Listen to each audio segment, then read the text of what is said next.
Boom, boom, bam. Grand Rising, kings and queens. Welcome back to another edition of the Great Debate Show with your host, your favorite uncle in the world, Uncle JJ. And as always, I got something to say. Or as Cody Rhodes normally says, what do you want to talk about? As always, I have a lot to talk about. I do this weekdays, noon Eastern, 9 a.m. Pacific, live on TikTok, live on YouTube.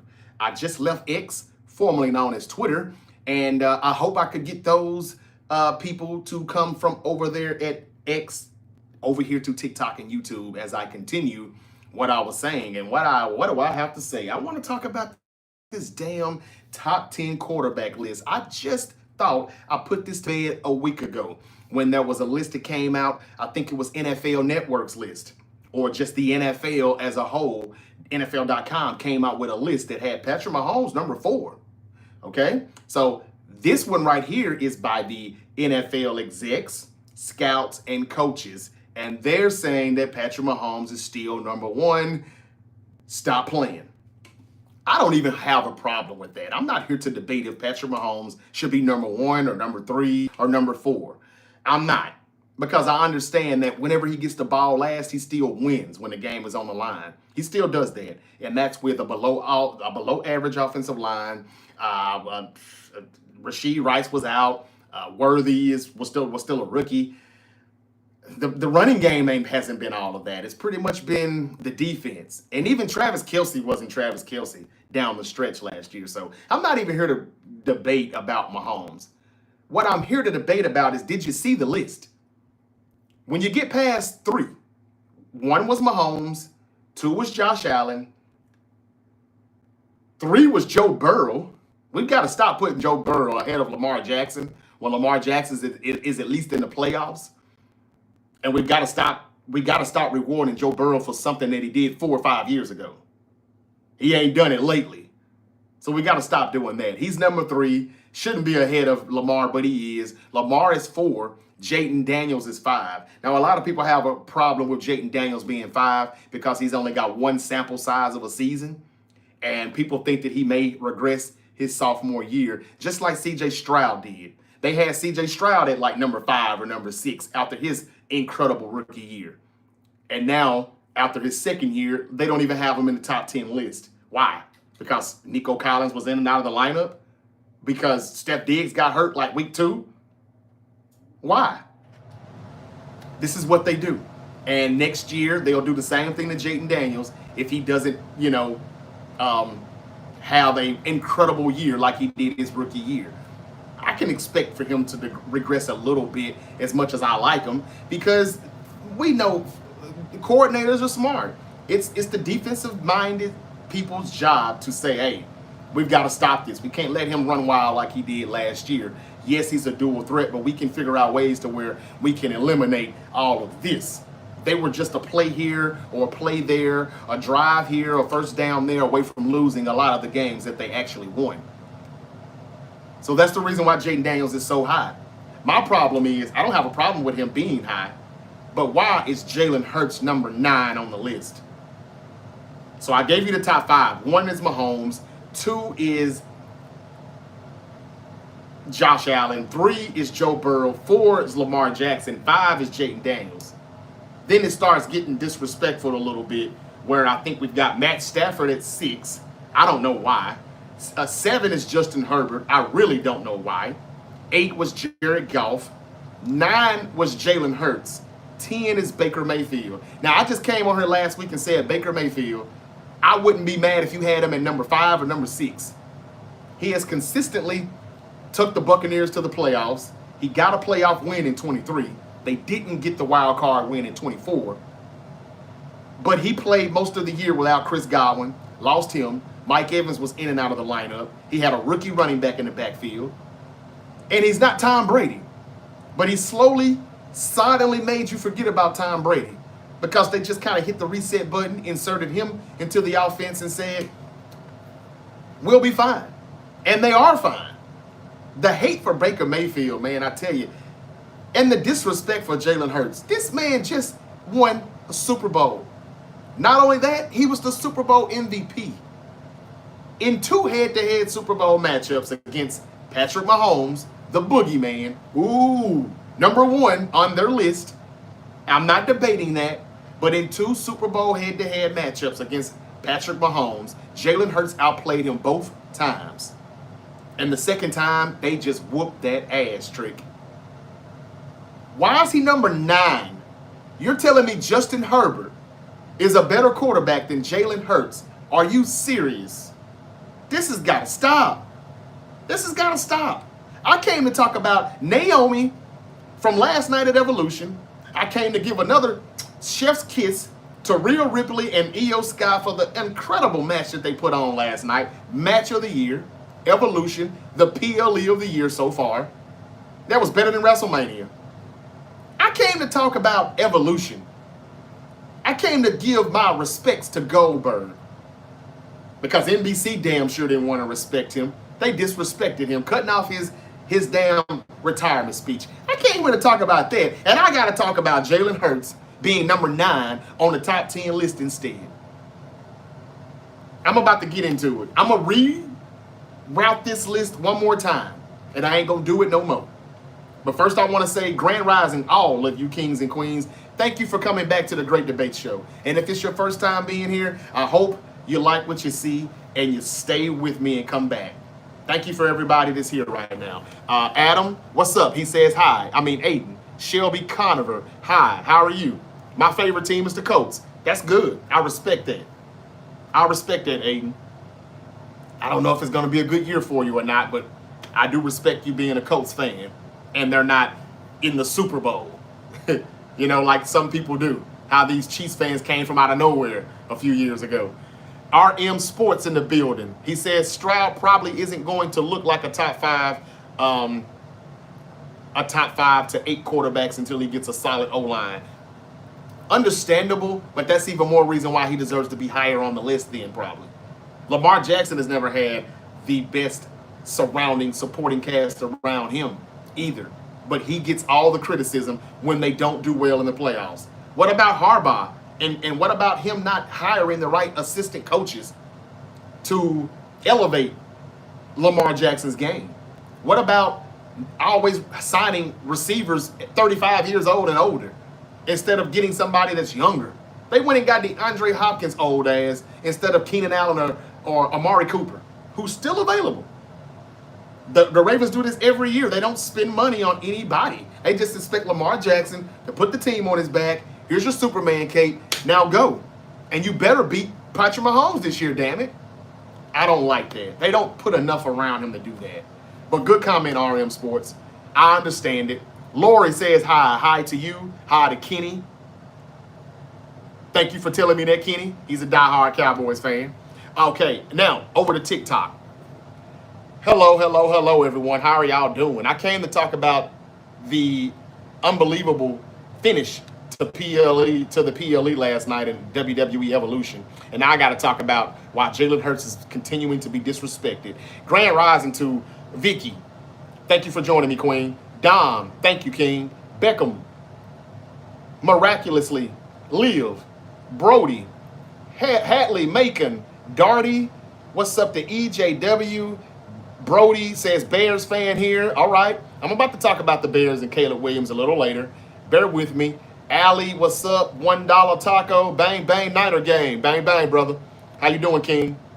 $1 taco is hitting me with the emojis and stuff right now. I love it. Seaboat says bang, bang, bang, bang. Bang, bang, bang, bang, y'all. Raiders in the building. Miguel in the building says disrespect everywhere, bro. Man, tell me about it. Steel Drake in the building. There he goes. He's back. Better than ever, baby. Grand Rising King. Coon Dog says go Cards. Okay, Cardinals. All right. I got something to say. I talked about Kyler Murray last week. If you didn't catch it, please follow me on TikTok. And also follow our YouTube channel, The Great Debate Show. I had some interesting things to say about Kyler Murray and Justin Herbert when I predicted somewhat the AFC and NFC West last week. What's up, the WWE edits? I like the emojis and the bloodline stuff. Thank you for following me too, brother. Thank you also. I can't read what that is, but thank you for following me. And what about Josh 17, Josh Allen, what about him? He's on the list. He's high on the list like he should be. Mr. Kiwi. Jennings wants a new contract. I know, man. I'm about to get into it. Boy. I know. We cannot have an offseason without some wide receiver drama. How is Purdy not a top quarterback? Says Skyler. I'll explain. Let's go Niners. Yes. Purdy was on some people's list. He's just not on this list according to NFL execs, scouts, and coaches. What's up, K Peasy? He says Naomi. That's right. Thoughts on evolution. That right there, baby.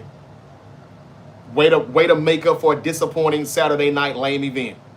Way to make up for it. What about the Chicago Bears? Says Antoine Faulkner. I'm going to talk about him. Sean Kelly, the Niners won't make it back to the bowl for a while. I disagree. Brandon Moss, NFL execs tripping. Agreed. K Peasy. Yeah.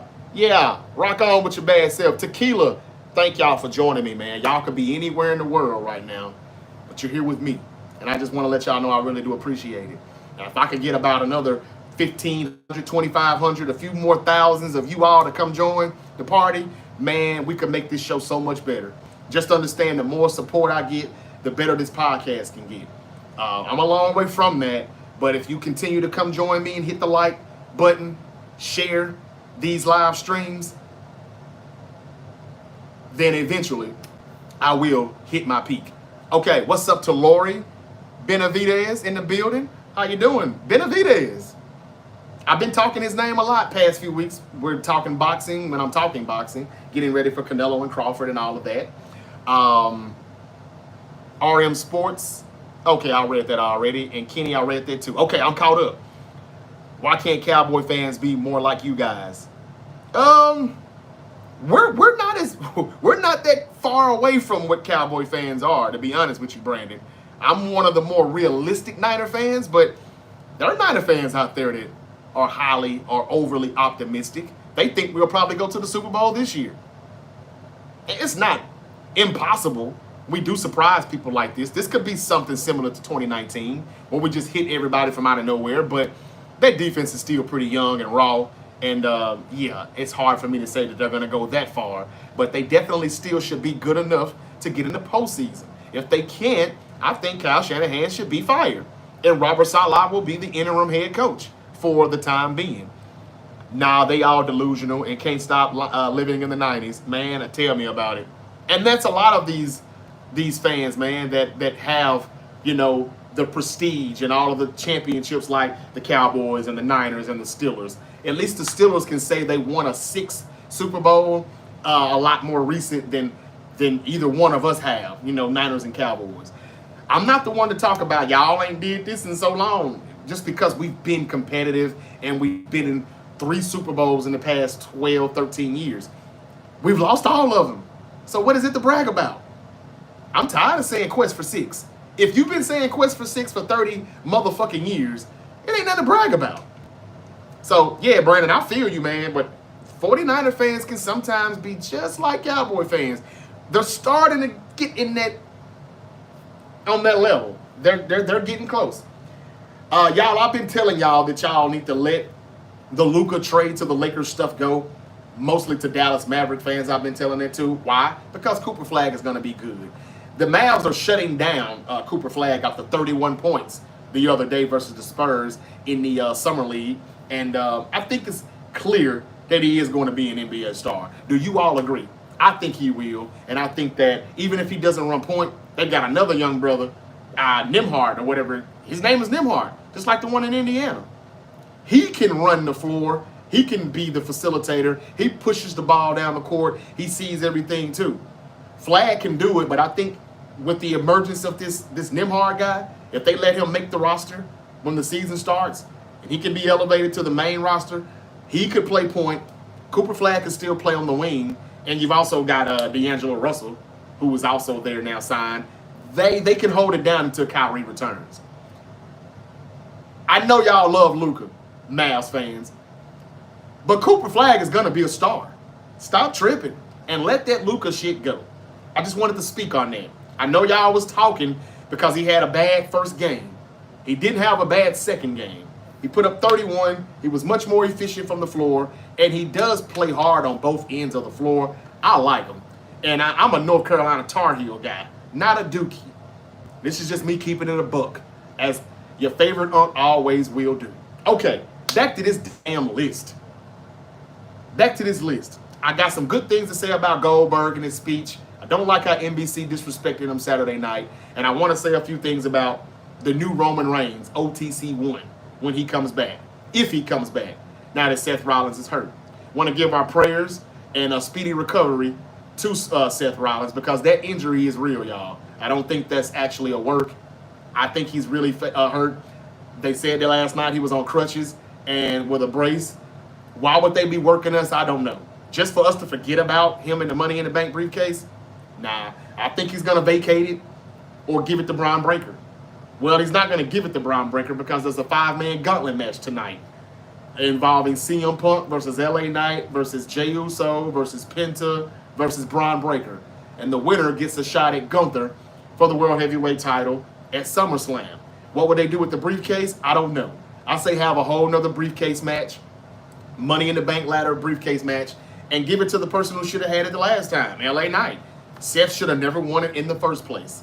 I just hate that it happened this way with his injury and everything. But they tried to sabotage AEW's All In Texas weekend. And this is just the karma that they're getting from the pettiness that they displayed this weekend. But they did cap it off with a wonderful match with Rhea Ripley and Io Sky. Mwah, mwah, mwah. I'll get to that match of the year a little bit later. Back to this list, y'all. Patrick Mahomes is 1. Josh Allen is 2. Joe Burrow is 3. Lamar Jackson is 4. Jaden Daniels is 5. Matthew Stafford is 6. Justin Herbert is 7. Jared Goff is 8. Jalen Hurts is 9. And Baker Mayfield is 10. Why do y'all keep hating on 9 and 10? Why do y'all keep hating on my quarterbacks, Baker Mayfield and Jalen Hurts? Why are they at the bottom of that list? And if you're going to put Justin Herbert on the list, shouldn't Brock Purdy be on that list somewhere? I don't care if it's 10. I don't think Matthew Stafford should be on the list. I don't think Justin Herbert should be on the list. And if you're going to put Stafford on the list, he should be at the bottom. He's the reason why they didn't beat the Eagles last year in the divisional playoff round. I said it. I said it. Jaden Daniels, my list was more realistic. I had Jaden Daniels at like 6. Because why? Because he's only played 1 year. I get it. Baker Mayfield has been in the postseason back-to-back years, and he had injuries. Chris Godwin missed most of the year. Mike Evans didn't play the full season. He had a rookie running back in the backfield, Bucky Irvin. He's still winning. You've forgotten about, what's his name? The GOAT. I know he's the GOAT, but you've forgotten about Tom Brady. They've been okay. They did not fall off a cliff after he retired. They've gotten right back to business. How they've gotten to the NFC Championship? No. But the Niners and the Lions were good in 2023. Okay? They were good. But they beaten the Eagles. They beat the Eagles in 23. Wild card. And they gave the Lions a good game. Last year, I think they fell short in the wild card game, but I think they ran into the Lions. Not the Lions. They ran into who did Tampa Bay lose to? I don't remember. Maybe Minnesota. But come on, y'all. Number 10, Baker Mayfield deserves better. He deserves a better number than that. Jalen Hurts is a Super Bowl MVP. Why is he 9? I'm okay with Jared Goff at 8. But 6 and 7, get Herbert off of that list. Get Stafford off of that list. Herbert ain't won a playoff game. I don't care how talented he is. Show it in January, damn it. That's what you expect from Lamar every motherfucking year when his head coach is overrated. When Zay Flowers and Duvernay and Rashad Bateman are nothing but a bunch of B's and C's. There are no straight A's at wide receiver. And you just got Derrick Henry in the backfield. Why is Lamar always getting criticized, but we can't say nothing bad about Justin Herbert? Mr. I can't win a playoff game to save my life. Mr. I can't beat an AFC South team in the playoffs to save my life. Blew a 20-point lead to Trevor Lawrence and the Jags. I ain't seen Trevor Lawrence and the Jaguars in the playoffs since.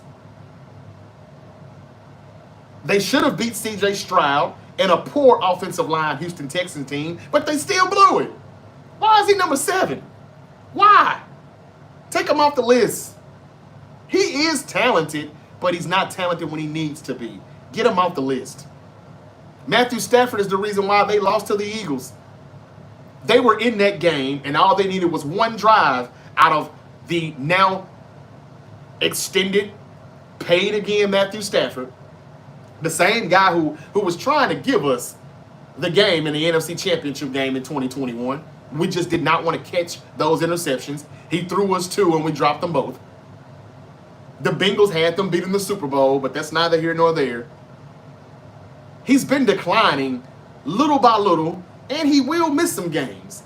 He was inaccurate, and he had terrible ball placement in the last few drives that they had a chance to beat the Eagles, and they did not. And the receivers were open. The protection was there. I put that mainly on Stafford. Why is he number 6?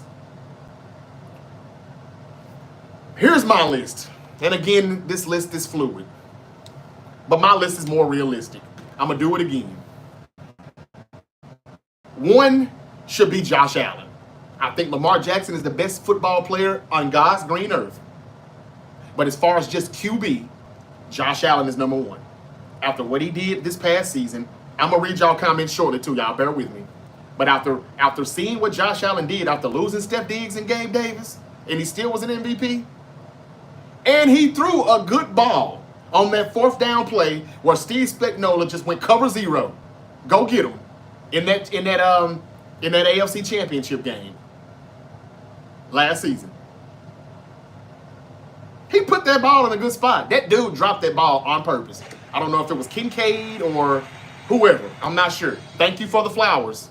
Whoever I just gave me that. Thank you. What's up, Batman? Thank y'all for joining me. Thank you so much. Thank you for the roses. But Josh Allen put that ball. It was good ball placement. And he was getting blitzed like a mug. That dude just dropped that ball, man. That's why I tell y'all, it's fake. They were not supposed to have been going to the Super Bowl. It was the Chiefs and the Eagles again. They wanted to give you that again, like they gave you the 49ers and the Chiefs for a second time. They gave you the Eagles and the Chiefs for a second time. Dude could have caught that ball, but that's neither here nor there. Josh Allen, MVP, that's Superman, just like Lamar. Go in the booth, come out, was Clark Kent, comes out, he's Superman. I ain't got no problem with Josh Allen. Boy, I wish I had Josh Allen. He's number 1. 2 is Lamar Jackson, not number 4. Why is Joe Burrow ahead of Lamar Jackson? Somebody needs to start singing to Joe Burrow that Janet Jackson. What have you done for me lately? Ooh, ooh, ooh, yeah. I love Joe Burrow, but they got to have better Septembers. Zach Taylor's going to have to get them off to a better start. I don't give a damn how bad the defense is. Okay? The Ravens defense ain't top 5. They're good half the season and rated the other half of the season. Secondary is always banged up. They're inconsistent. They'll play good 8 weeks and then they'll blow 3 touchdown leads the next 3 weeks. I don't want to hear it. Josh Allen 1, Lamar Jackson 2. Jalen Hurts 3, not 9. He's a Super Bowl MVP. Stop the hate. Stop the disrespect. Yeah, he's got A.J. Brown and Devontae Smith. But the last time I checked, Joe Burrow got Jamar Chase and T. Higgins. I heard people say that they didn't even want the Bengals to re-sign both receivers because they wanted to see how Joe Burrow would look if he didn't have both of those toys to play with anymore. He's been playing with Jamar Chase since they were teenagers in college. I love Joe Cool now. I love me some Joe Burrow. But 3, what have you done for me lately?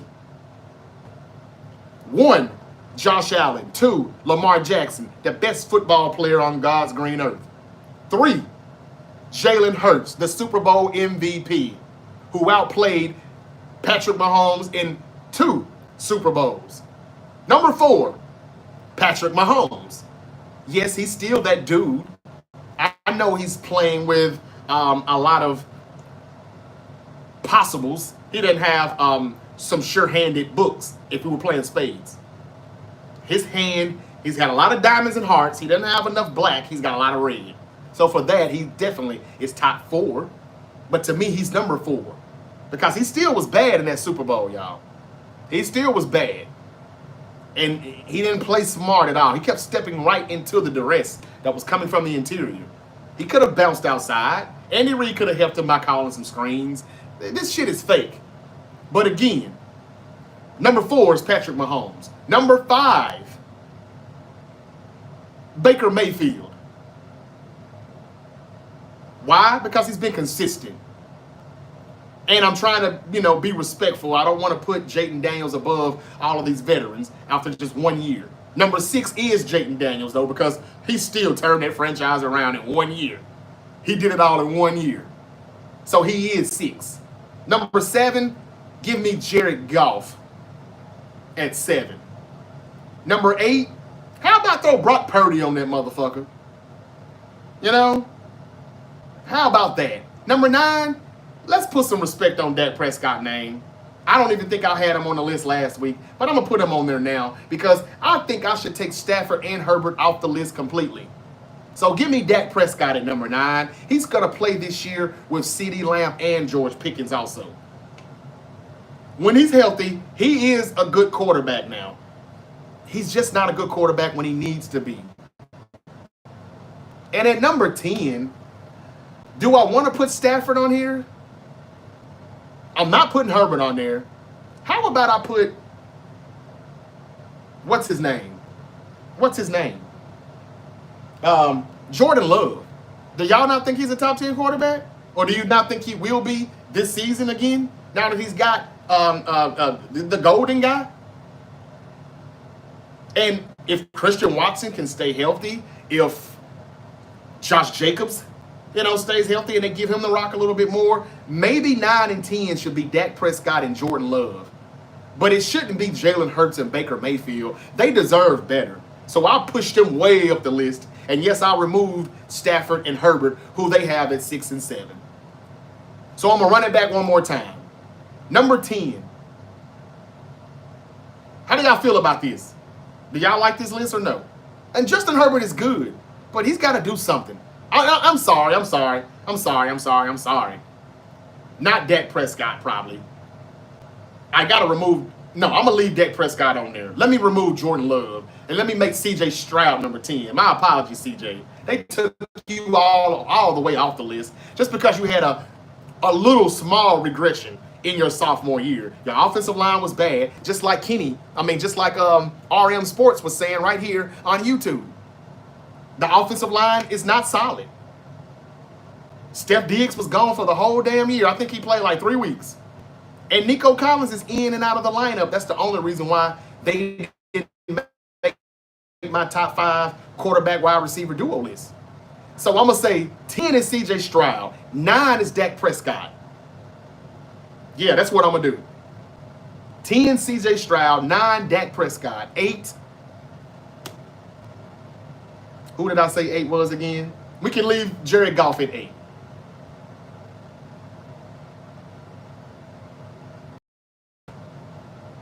Seven Baker Mayfield. 6. No, I'm tweaking.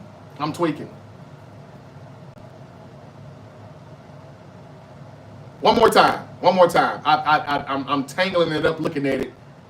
Again, 10 C.J. Stroud, 9 Dak Prescott, 8 Jared Goff, 7, I'll be respectful, 7 Jayden Daniels, 6 Joe Burrow. Yeah, let's put him at 6. 5 Jalen Hurts. 4, I'm missing a quarterback somewhere, damn it. Maybe I do need to put, I see what it is. I took Stafford and Herbert out, and I'm leaving them out. I'm still leaving them out. But Jordan Love doesn't deserve to be on the list. What do I want to put Baker? Baker. I'm sorry, y'all. I got to get this right. I'm going to get it right, too. Bear with me, y'all. But I'm tired of this shit. I'm sick of it. Okay, so 10 is Stroud. He deserves more respect than that. They just took him off the list. That's because the O-line wasn't solid, and he took too many sacks. He's my 10. 9 is... I'm putting my boy Purdy in there, man. Let me put Purdy back on that list. Purdy at 9. Dak should probably be 8. I mean, I know a lot of y'all don't want to put Dak on that list, but come on, man. Nah, I'm going to put Purdy above Dak. Let me do that. Stroud 10, Dak 9, Purdy 8. Okay? Purdy 8. Goff 7. Okay? Goff 7. Baker 6. That's better. That's much better. Baker 6. Okay? Now I've got 5 quarterbacks left to go from. And that will be exactly the way I think it should be. Jaden Daniels at 5. Joe Burrow at 4. Patrick Mahomes at 3. Lamar Jackson at 2. Josh Allen at 1. That's my list. That's the best list in the world right there. Better than the shit that they just did. No, Stafford's not on my list. I think he's declining. I think he's the reason why they didn't get past the Eagles. They actually could have beat them. He's the reason why they didn't. Yes, I'm putting it mostly on him. Justin Herbert shouldn't be on the list at all. They've got him at 7. Win a playoff game, and we'll revisit this conversation. So that's my list, ladies and gentlemen. That's my list. Dak at 10. I'm sorry. C.J. Stroud at 10. Dak Prescott is my number 9. Brock Purdy is my number 8. Jared Goff is my 7. Baker Mayfield is my 6. Jaden Daniels is 5.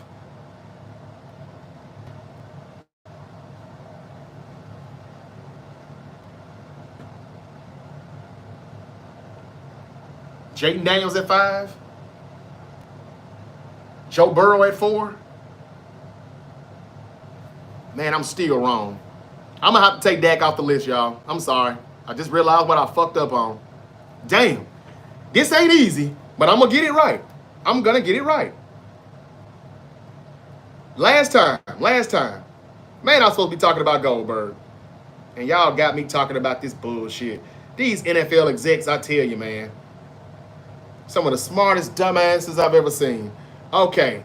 Allen 1, Lamar 2. We'll say Pat. No, I will not. I said Hurts was 3. I did. I'm talking to myself. I'm sorry, y'all. Okay, now Pat. Yep. Now Burrow.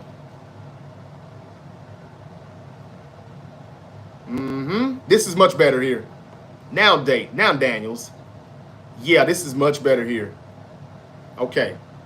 Now Baker. Yep. Now Goff. And 9, I said Purdy. And then Stroud at 10. So I replaced 2 of their quarterbacks in Matthew Stafford and Justin Herbert and removed them from the equation. Last time, going once, going twice. What's up, Reese?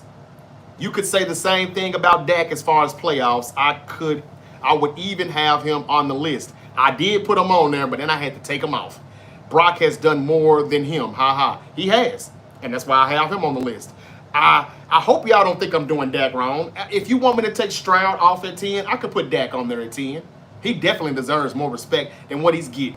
It ain't his fault that he tore his hamstring last year. Before then, he was still putting up MVP-like numbers with a coach in McCarthy who passes the ball way more than he runs the ball.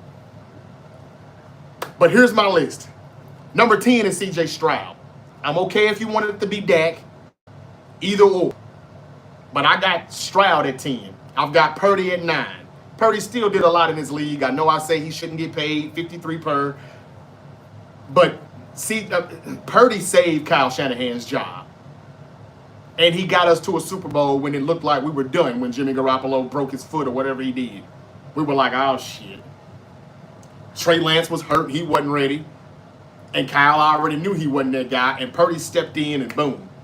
We didn't have any more quarterbacks on the roster, but he was next up as a third man, and he has been the quarterback ever since. So he still deserves to be on this list. And he's done more than that when it comes to the postseason. Is it because we have a better team? Yes.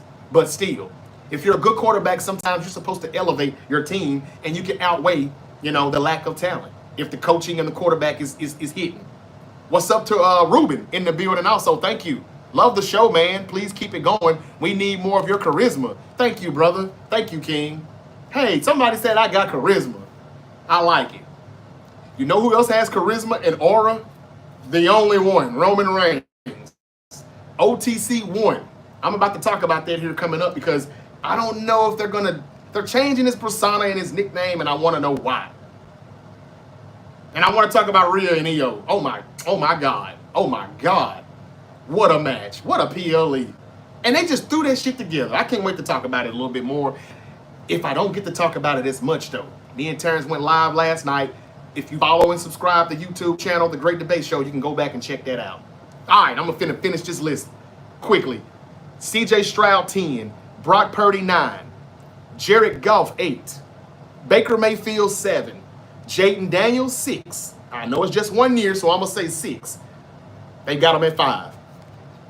Number 6 is Jaden Daniels. Number 5, Joe Burrow. They've got him at 3. I'm going to say 5. What have you done for me lately? You're good, but you ain't got us in the playoffs.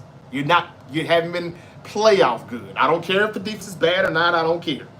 Joe Burrow is 5. Number 4, Patty Mahomes. Why? Because the other 3 have been playing better than you lately. And I know that you're losing some stuff. No Tyreek Hill. Travis Kelce's declining. No Eric Bieniemy calling the plays. Below average offensive line. I get it. Rashid Rice was out. I get it. That's why you're number 4.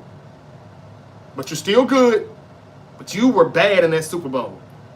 Patty Mahomes is number 4. Number 3, even though they have him number 9 on their list.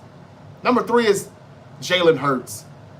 Yes, he has A.J. Brown and Devontae Smith. Joe Burrow has Jamar Chase and T. Higgins. People say that tandem is even better. So come on, y'all, stop this. Jalen Hurts is number 3. He's a Super Bowl MVP now. Y'all got to go on with that.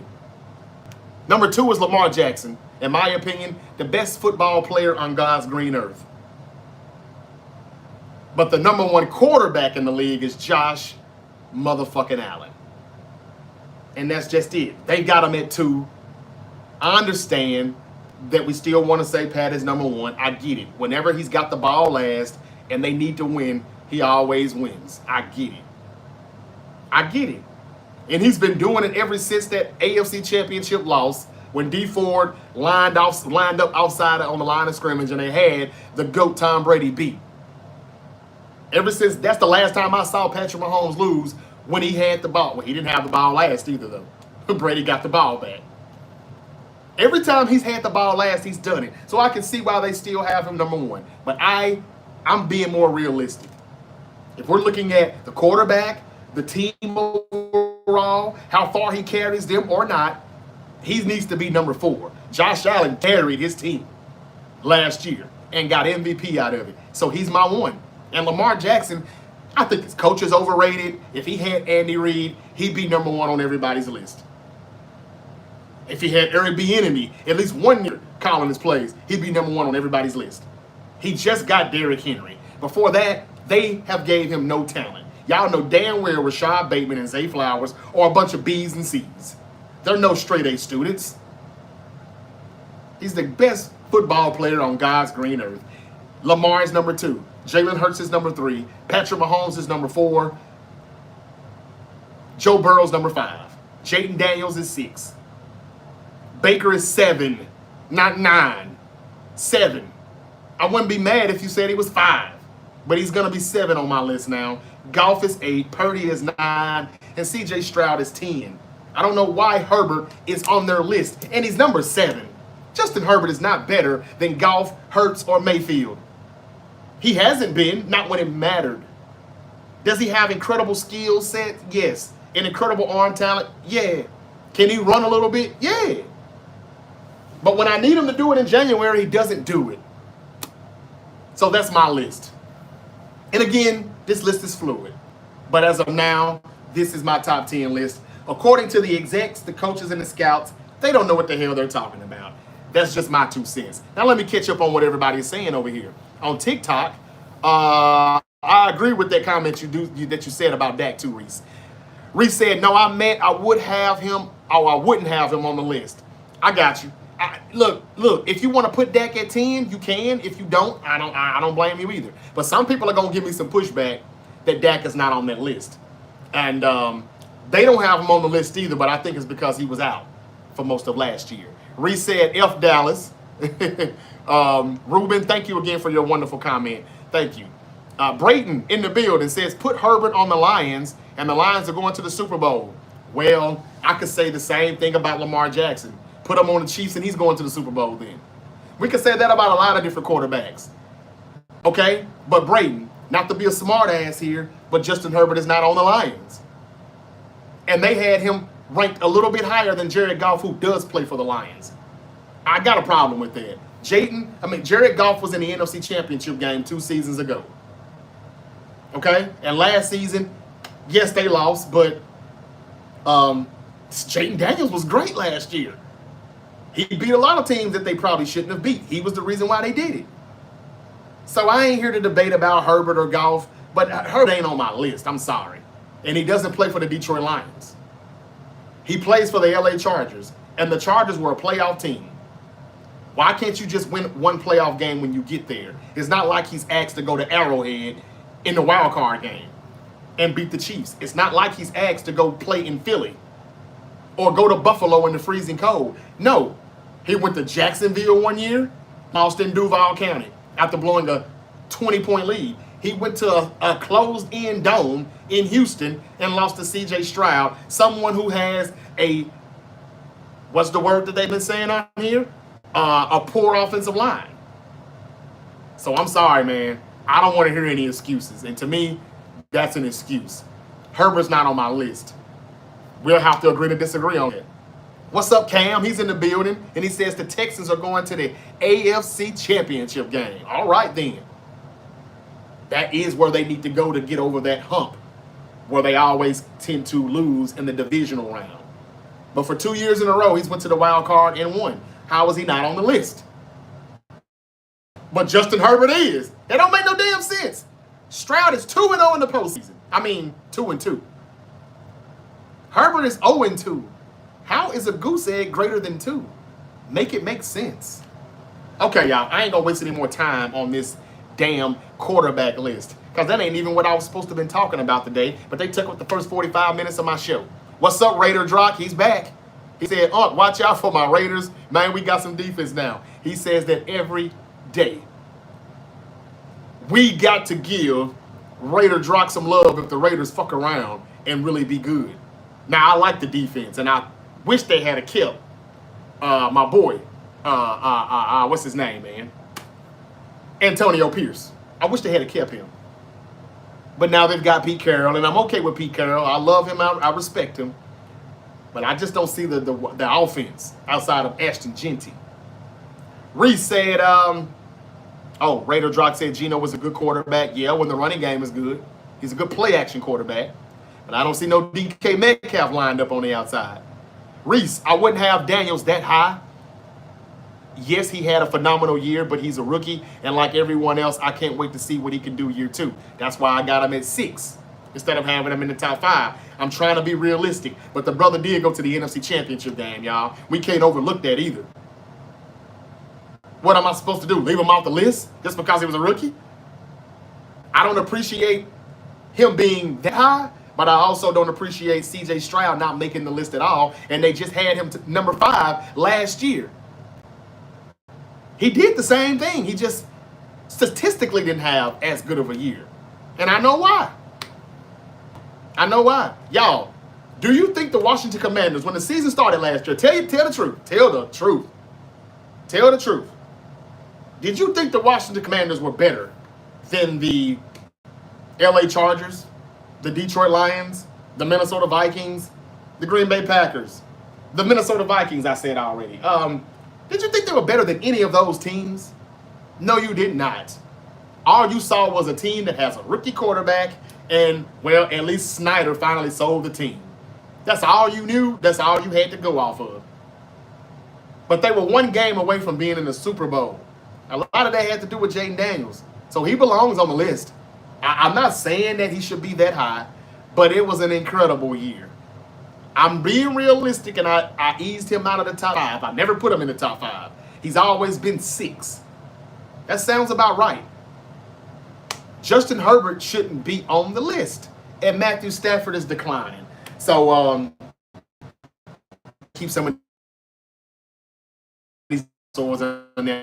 See what they do. I see what they're doing. What's up to Bryson Wade in the building? Thank you for joining me. He said, no quarterback is better than Joseph Lee Burrow. Look, man, I'm not going to keep talking about Burrow. I am one of his biggest fans. And since I've been podcasting, I told people that he is going to be awesome. And he is. But on my list, he's number 5. Why? Because everything that we have been ranking him for and grading him for is some shit that he did 4 years ago. It was 4 years ago, though. He ain't did it since. I don't care how bad the defense is. I don't care. We can't keep giving him love, and he's not doing anything. But we can continue to criticize Lamar Jackson because he's winning MVPs, and in the playoffs, well, not so good. The coach isn't good. The receivers aren't good. The OC isn't good. And he just got a good running back in the backfield out of his 6-year career. 7 now, coming up. I just hear excuses, y'all. I'm sorry. Joe Burrow is good. But for you to say that no quarterback is better than him, then how come he hasn't been playing in January lately? If he's that damn good, he should still be able to overcome the weak defense and the bad, slow September starts and all of that, in my opinion. Young, love the live game. Yeah, all right. Thank you, thank you. Smoking Niner guy says no. Young said nah, to be honest. Bryson Wade, yes. Young, hell no. They're talking amongst themselves. I'm going to let them do that. Let me catch up with TikTok. See what y'all talking about now after y'all heard my new top 10 list. Let's see how y'all going to nitpick it. Because I know you will, right? And I've missed a lot. Let's see here. Yes, I heard about Juwan Jennings. I'm about to get on that. I'm a little worried about Juwan requesting a new contract or a trade. What we going to do with Jennings, says Sosa. I'd rather have Purdy than Stafford, Herbert, and Hurts right now. That's why Purdy is on my list, and that's why Stafford and Herbert is not. Good comment, Brendan. Jaden is at least top 6, says Mike. Why can't he be top 5? He just won the Super Bowl. Damn. Thank you for the comment, though, Mike. But why can't he be top 5? What do y'all like? What do y'all not like about him? What is it? Purdy is better than some of those guys. I don't know. We'll find out this year, Brendan. I can't say that for sure, but we'll see. Thoughts of Drake May? I don't know yet. I got to watch him carefully this year. I did not watch enough of him last year, so I don't even have an opinion. Jacoby, I think bro's a Cowboys fan. Okay. Goldberg should have won, bro. I thought he was. But I don't know, y'all. That Seth Rollins knee injury might have messed up the whole show. What's up, man? 49ers all day. That's right. Bang, bang. Favorite storyline ever. Okay. Thoughts on Juwan rumors. Who the hell wants to trade for Juwan Jennings, though, honestly? He will, but Dallas isn't a good organization for real game-changing players, says Brandon Mouse. Okay. Trying to catch up here a little bit, and I kind of did a little bit. Let's see what else I missed down here. What's up, Batman in the building? Lambo said Roman Reigns returning tonight. No, I don't think so. You happy about us keeping Purdy? Well, what else were we gonna do? Batman, I don't know. If we couldn't upgrade over him, then if we couldn't find anyone better than him, then yeah, I'm okay with keeping him for now. For now, it's fluid. Jabis, his stats are insane. What are you on? It's not on Joe. I know his stats are insane. So they need to be a little bit more insane than to make the playoffs, because that's something he ain't doing. What are y'all looking at? Look, if we're looking at just stats, then Brock Purdy should probably be top 5. Or wins and losses, he should definitely be top 5. But y'all told me that, look, man, if he's only elite when he's got elite talent around him, then that's dead. Joe Burrow's got elite talent around him. Am I right or wrong here? Lamar plays with Rashad Bateman and Zay Flowers. They're B's and C's. Jamar Chase is an A student. And so is Higgins. He's a damn good B+ student, if not. Y'all got to stop acting like we're hating on Joe Burrow just because we're not saying he's number 1. Come on, man. Every year we're talking about the same 3 quarterbacks. Mahomes, Allen, and Lamar Jackson. And oh yeah, Joe Burrow's good too. That's what it's been the past few years. What have you done for me lately? Ooh, yeah. We're going to have to agree to disagree with that, man. Y'all can glaze over Joe Burrow all you want to. I've been doing that shit for 5 years. But I'm still going to keep it a buck. I'm not on nothing. But facts. Facts. And I don't think he should be number 3 of have Lamar Jackson and Jaden Daniels. Because I saw Lamar Jackson and Jaden Daniels in the playoffs. Did you see Joe Burrow in the playoffs? It's not on him. Okay. When is it ever on Lamar Jackson? When the tight end dropped the damn ball. So he's supposed to throw it to himself and catch it too, huh? When is it on who else can I say here that's on that list that's on high? Josh Allen. They sent the cover zero with him last year in the AFC Championship game, and there was pretty good ball placement. The dude dropped the ball, which he probably did on purpose. What's the problem? He was the MVP because he deserved it. Right now, he has surpassed Joe Burrow for now. And their defense ain't all that either. So if I can see somebody like Josh Allen elevate his team when he loses Steph Diggs and Gabe Davis, I don't need anybody coming in my comments telling me that I'm on something just because I don't have Joe Burrow higher than those guys when he has everything he needs. So he lost Joe Mixon in the backfield, okay, but he's got a damn good tight end and he's got 2 damn good wide receivers. So come on, man. He's on the list and he's top 5. He's just number 5 for me. And I'm going by the results, not just stats. Like I said, man, I know numbers don't lie, but they can be deceiving. All right. We'll have to agree to disagree, though, brother. But thank you for the comment, Jobbies. Lambo, thank you. Jalen isn't even top 15. The disrespect is real, y'all. The disrespect is real. I disrespect with that Jobbies, whatever the fuck your name is, bro. Rinchy, Seattle's defense about to be the best. Their defense isn't no chopped liver. It's not. But the offense is trash. Computeron 77. Y'all competing for second place. Rams are running the West again. You'll be wrong, and I'll be right. As always, thank you for the comment, 77.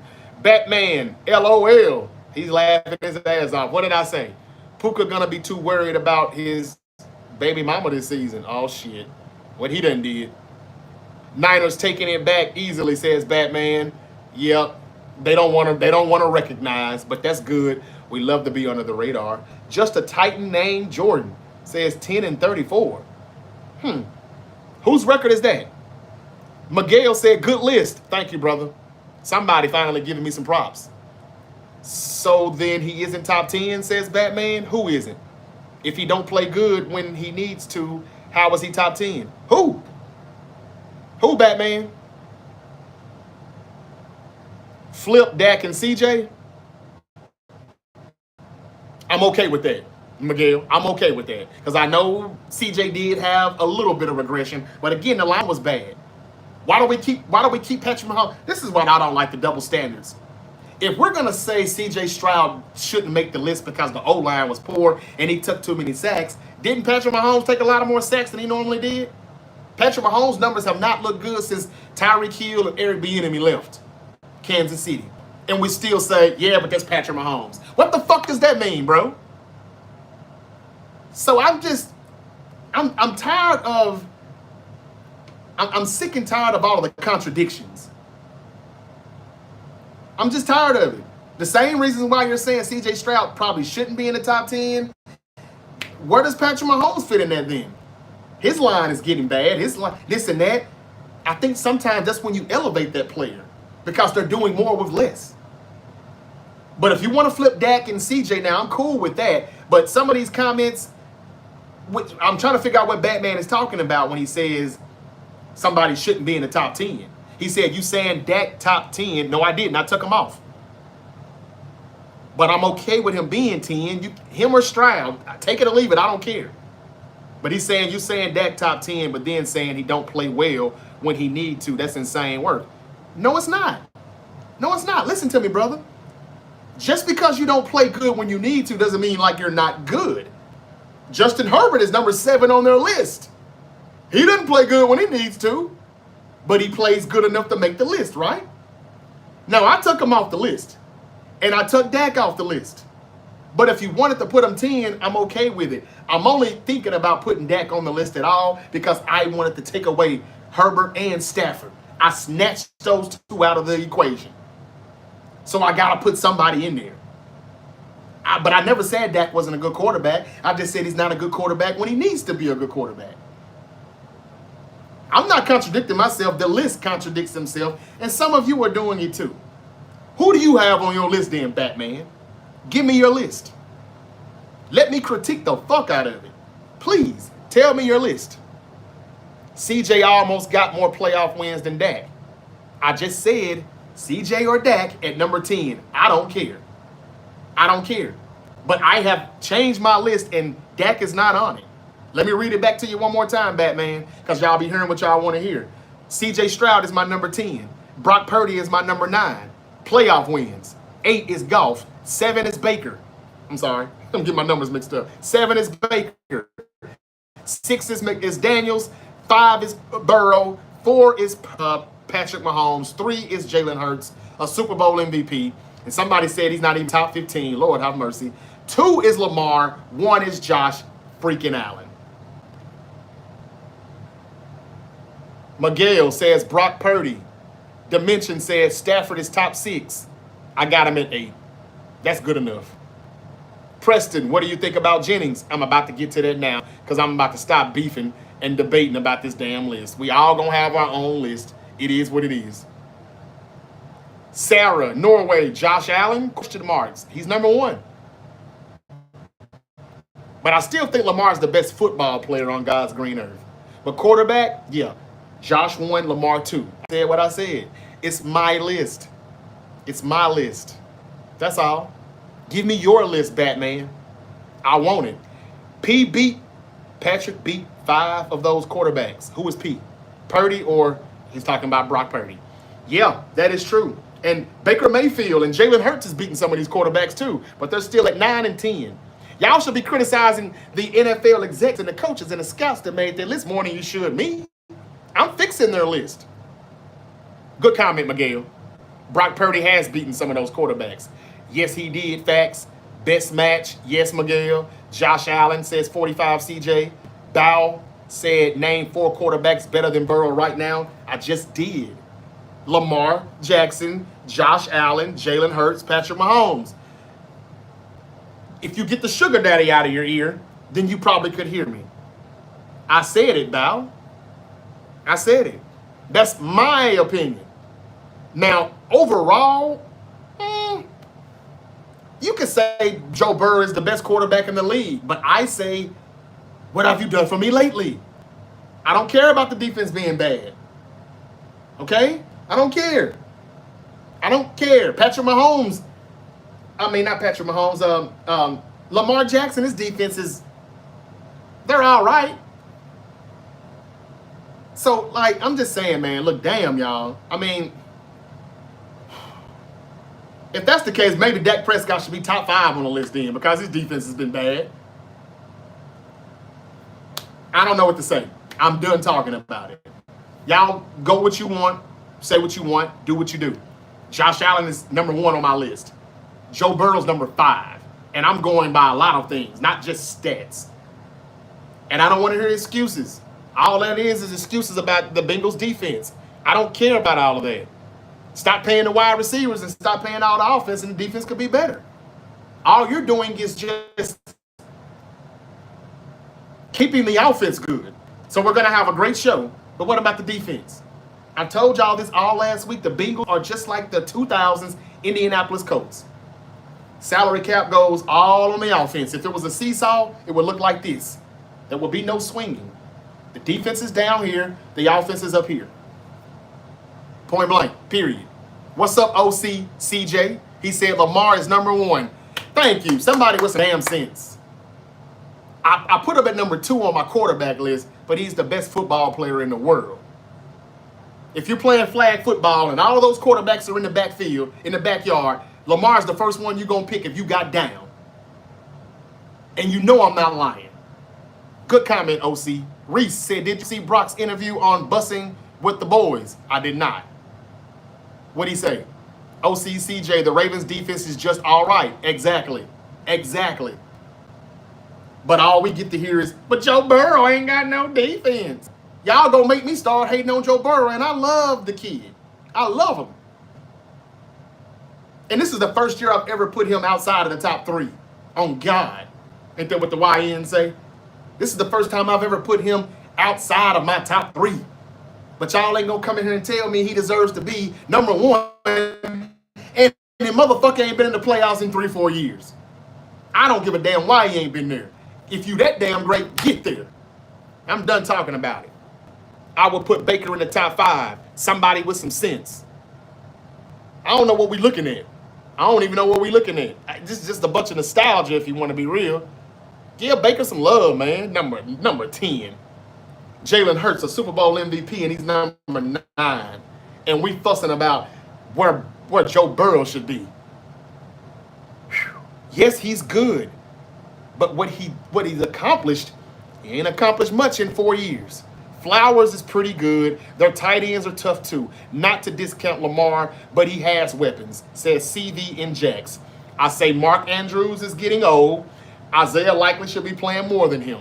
And Zay Flowers is not pretty good. He's all right. He's decent. So we're going to have to agree to disagree. Joe Burrow has more talent than any motherfucker on his list.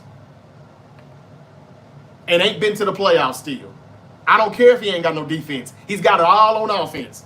Maybe they need to average 40 points a game then instead of 30. I don't know. If he's number 1, he should be able to do it. Good comment, 45. I disagree with your CV in Jax. But it's okay. This is the Great Debate Show. We're just debating. Max, we were so close to a drama-free offseason, and now look at JJ. Gotta go get the bag. I'm about to talk about that right now. Only person I put over Joe Burrow is maybe Mahomes, says Bow. That's your take, man. That's your opinion. Deuce said facts. Thank you. William G, how do you think the Browns are going to do this year? It's hard for me to see them leapfrogging all that talent in the AFC North, so I'll have to say not too good. Unfortunately, I would love for Shadur Sanders to be the starter and for them to at least win 8-9 games in a perfect world. But I don't know if they can do that when the Bengals, who everybody's telling me is going to the Super Bowl with no defense, but Joe Burrow's number 1, so they're going to go to the Super Bowl or something, right? And we know what the Ravens are going to do, and we're waiting to see what Aaron Rodgers and the Steelers are going to do. That's a lot for the Cleveland Browns to try to jump. But thank you for the question, William G. Deuce said the Cowboys are going 11-6. I saw their schedule. It's possible, but they still may be like 9-8 though. That schedule is not as easy as I thought it should be. 49ers for life, homie, says 6bird 504. That's right, brother. So are y'all going to pay Jennings, says Deuce. I'm about to get on that now, man. I got to stop reading y'all comments though in order to do it, right? Herbert is very similar to Phillip Rivers to me. Not real explosive, but seems to get it done. I agree with that, CV Jax. Until January gets here. That's the only reason why I don't have him on the list. I've never said he's not talented. But you've got to win me a playoff game, brother. CJ Stroud has already did it. He's only been in the league for 2 years. He's got 2 playoff wins to your 0. I thought, and again, before y'all say I'm just a hater, I love Joe Burrow. This is the first year I've ever had him outside the top 3. And as far as Justin Herbert, go back and pull my episode up on Spotify, Apple Podcasts, available wherever you get your podcasts. I'm the only motherfucker that came out and said Jim Harbaugh is taking the Chargers to the AFC Championship game. He overexceeds his first year on his new team. I think he is the one that's going to take Justin Herbert to new heights. And he didn't do it. At least not in the first year under Harbaugh, he didn't. He still didn't win a playoff game. So don't get mad at me because I jumped out the wagon. I've never really been on the wagon. I never thought a quarterback from Oregon could be this good, but he is pretty good, but not when he needs to be. Purdy's better than him in the playoffs. He may not be better talent-wise, but he's better than him upstairs, and he's better than him when he gets to the postseason. I understand he had a better team in the past. But if these quarterbacks are so good, y'all, you should be able to get them a lot further than where they're getting them. You know? Lamar Jackson does it every year. Because I promise you that team is not that talented without him. Y'all know I'm not lying. Go back at the years when he was injured and he couldn't play. And they crawled in the playoffs and didn't do shit. Or missed the playoffs because he couldn't play in December. Nice belts, says Moore. Thank you. Ronnie talking about the Bears. Emoji. 45 in the building. What's up, 45 CJ? Black Major, looks like he's a Saints fan. He said black and gold to the Super Bowl. You should do stand-up, Black Major. You should do stand-up because you funny.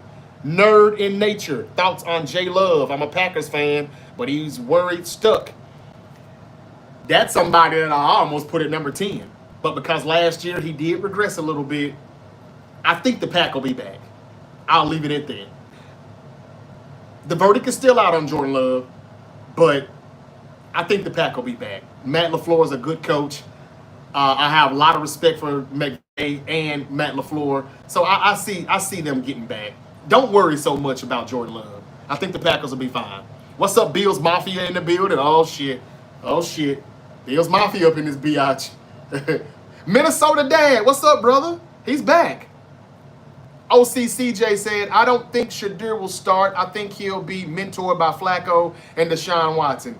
Deshaun Watson's only on the roster because they can't cut him yet, money-wise, financially. And Joe Flacco will be cut, I think, before week 1. That's just my opinion. They're saying Kenny Pickett is leading the way right now, and we know if that's the case, then you'll be getting the #1 pick next year in the draft.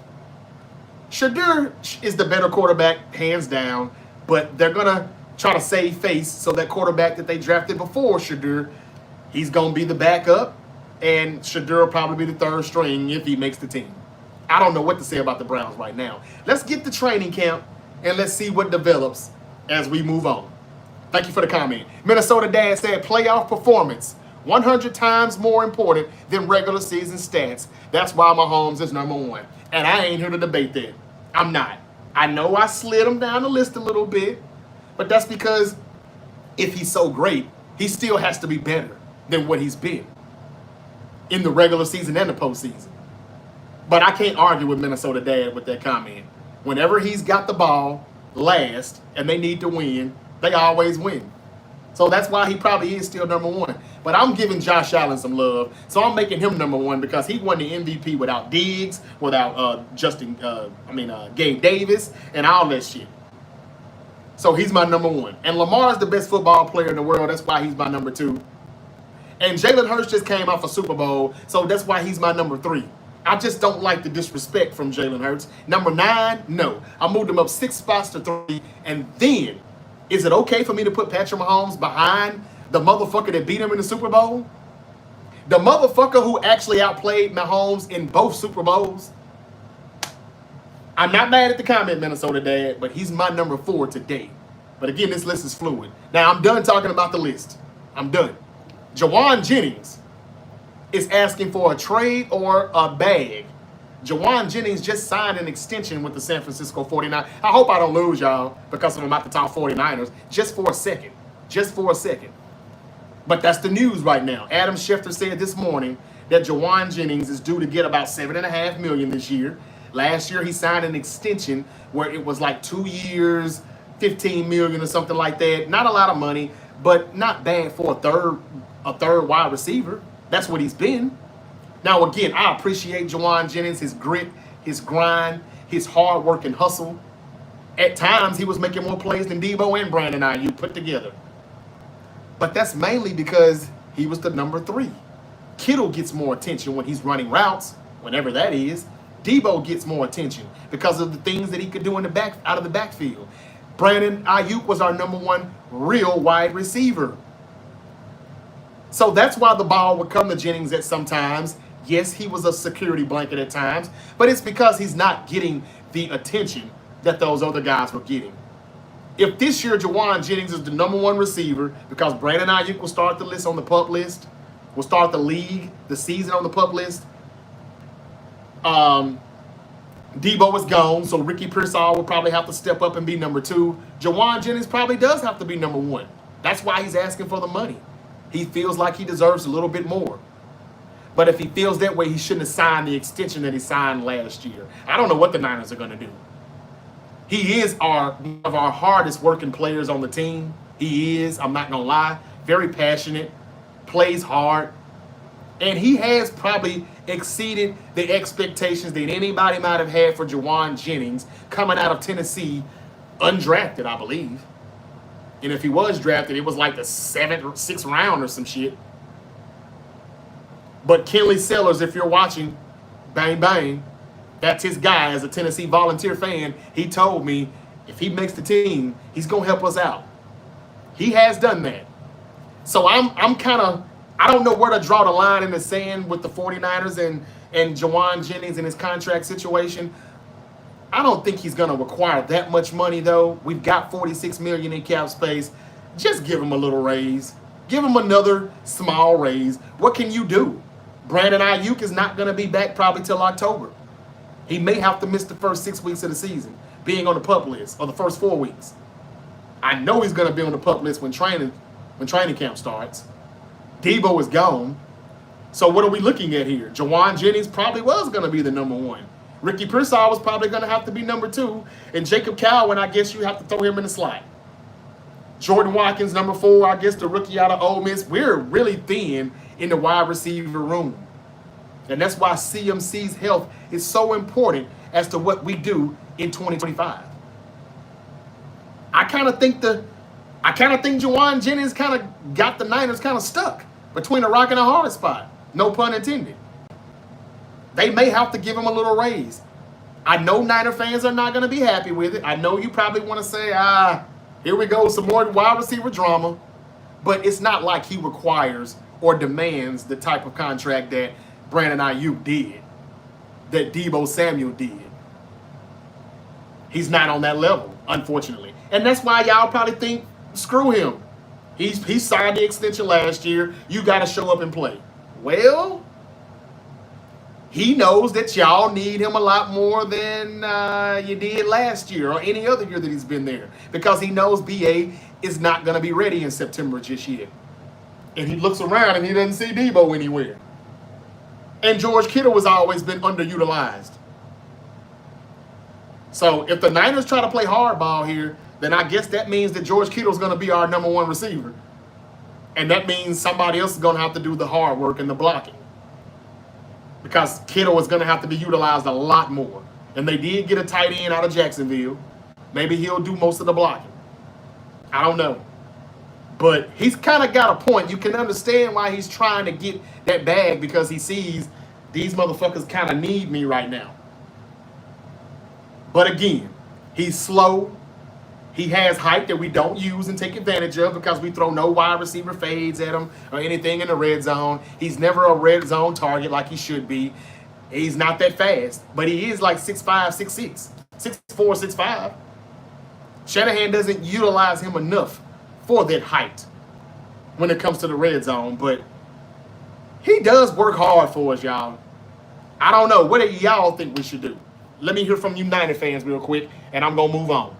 Good afternoon and God bless. Same to you too, Mason. Do you think the Niners can win the Super Bowl this year? No, not really. But if the defense, which is very young and raw, if they actually develop under Robert Saleh in his first year back, and they actually, Mikael Williams does everything that we think he can do on the edge, and Bryce Huff is like that D Ford in 2019, but better, opposite of Nick Bosa. Mustafa, if he can stay healthy, he's a good replacement at safety, losing Hufanga. Then if the defense can actually overachieve, or whatever you want to call it, be better than what they're expected to be, as young as they are, then yes, we can surprise everybody, get a number 1 or number 2 seed, and actually win 2 playoff games. If Kyle Shanahan can't do anything, he can do that. It's just when it's time for him to be great, he's Justin Herbert. You know? He's any of those guys who doesn't do it when they need to do it. He's Dak Prescott. When he needs to be great, he's not going to be. So I hope I answered your question. Tanner Cobb, thank you for the question. User 128391. Bro, I'm panicking. What do we do with Jennings? I'm not sure, man. Let's see. I'll come back and talk about it when I find out more on what they're going to do. Power Wrestling says hi. Hi. Trump supporters. I can't wait to see what Greenlaw and Hufanga can add to the Broncos if they stay healthy. That's a big if. But if they stay healthy, I can see the Broncos going to the Super Bowl. You heard it here first. Thank you for the comment, Trump supporters. Tanner Cobb. Oh, I already got that question. Do you think we're going to the Super Bowl? Maybe. It's possible. Who's going to tell him Debo left? Says, I know he left. I thought I said that a couple of times. That's why Juwan Jennings is asking for a little money. Because he realizes that. Still, Dre, other than your Niners, who would you rather see win the Super Bowl? Josh Allen or Lamar Jackson? Lamar Jackson. Why? Because he gets a lot of flack. Why? Because he's a quarterback that gets a lot of flack and he's black. And I'm not prejudiced. I'm just being honest. And I'm always going to do that. Next to that, I would say Josh Allen. And one of those guys are closer. And that was my next question I was going to ask for you all. Who do you think is going to win the Super Bowl first? Josh Allen, Lamar Jackson, or Joe Burrow? Which one of those quarterbacks do you think is going to win a Super Bowl for their AFC teams respectfully outside of Patrick Mahomes? Who's going to take that throne away from him? I really can't say. Buffalo's a good team overall. Baltimore's a pretty good team overall. Josh Allen is slightly just a little bit better as a quarterback. But Lamar Jackson is just the best football player on God's green earth. But I don't really know, man. I hope it's Lamar. I would rather see Lamar do it. Because he just gets so much criticism. And I don't think it's all on him in the playoffs. Could he be better? Yes. But so could John Harbaugh. Why do we keep on bringing back Tom Monken? Why? You mean the same offensive coordinator who didn't know how to run the football in the AFC Championship game against the Chiefs? You mean the same guy who gets real vanilla when the postseason comes around and you just want Lamar to just pull a rabbit out of his ass? I'll say Lamar, but I wouldn't be mad if Josh won it first either. I love both of those brothers. Lossy P, what's up? Go Niners, says Tanner Cobb. Lossy P says locked up. I hope you're not locked up. What did he say? Okay, I missed. Now that we kicked up Brock, Kittle, and Fred, I'm okay with more money, but not a bag, says Lossy P. Okay, I got you. That's what he meant to say now that we got him locked up. Yeah, you're right. And that's what I was just saying about 3 minutes ago. If he ain't asking for too much, go on and give it to him. What else unless you're going to sign Amari Cooper or Keenan Allen, go ahead and give him a little bit more money, man. Kyle Shanahan has been on the record and said Juwan Jennings is the best wide receiver, the best blocking wide receiver in football today. He was high on Kendrick Bourne, too, before he went to New England. This is exactly what he thinks. And again, this is what I hate about Kyle, because he's more concerned with your blocking, even though you're a wide receiver, than he is how talented you are at wide receiver and running routes and getting open outside of the scheme. He's too much more focused on blocking and scheme fit instead of just getting the better talent. So, but again, he is one of the best blocking wide receivers. So just give him the money. Give him a little bit of a raise. We got the money now, like my man Lassie P just said, because we locked up Purdy, Kittle, and Fred Warner in the offseason. The ones who should have gotten locked up. Not Greenlaw, not Hufanga, not Charvarius Ward. We got the best years out of them. We couldn't pay everybody. So I think we did all right. Surprisingly. I think we did all right. I thought we were going to try to keep these people, not pay Purdy, which I wouldn't have been bad. I wouldn't have been opposed to that, but the offseason wasn't bad at all. Minnesota Dad. I think I'd pick Allen to win the Super Bowl because I can relate to the Bills fandom. Got you, says Minnesota Dad. Raider drop. Last question. What's the Raiders' record going to be? Well, because I have high hopes for the Broncos this year in the AFC West, I actually have them winning the West after the Chiefs have did it for the past 9 years.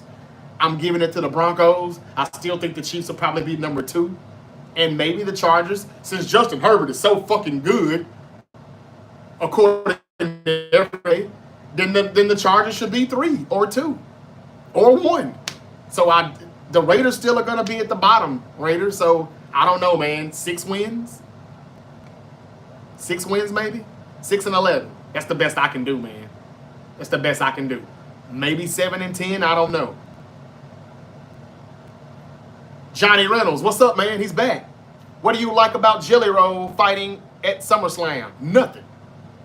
But again, I'm not one of the ones that's going to bitch and complain about it.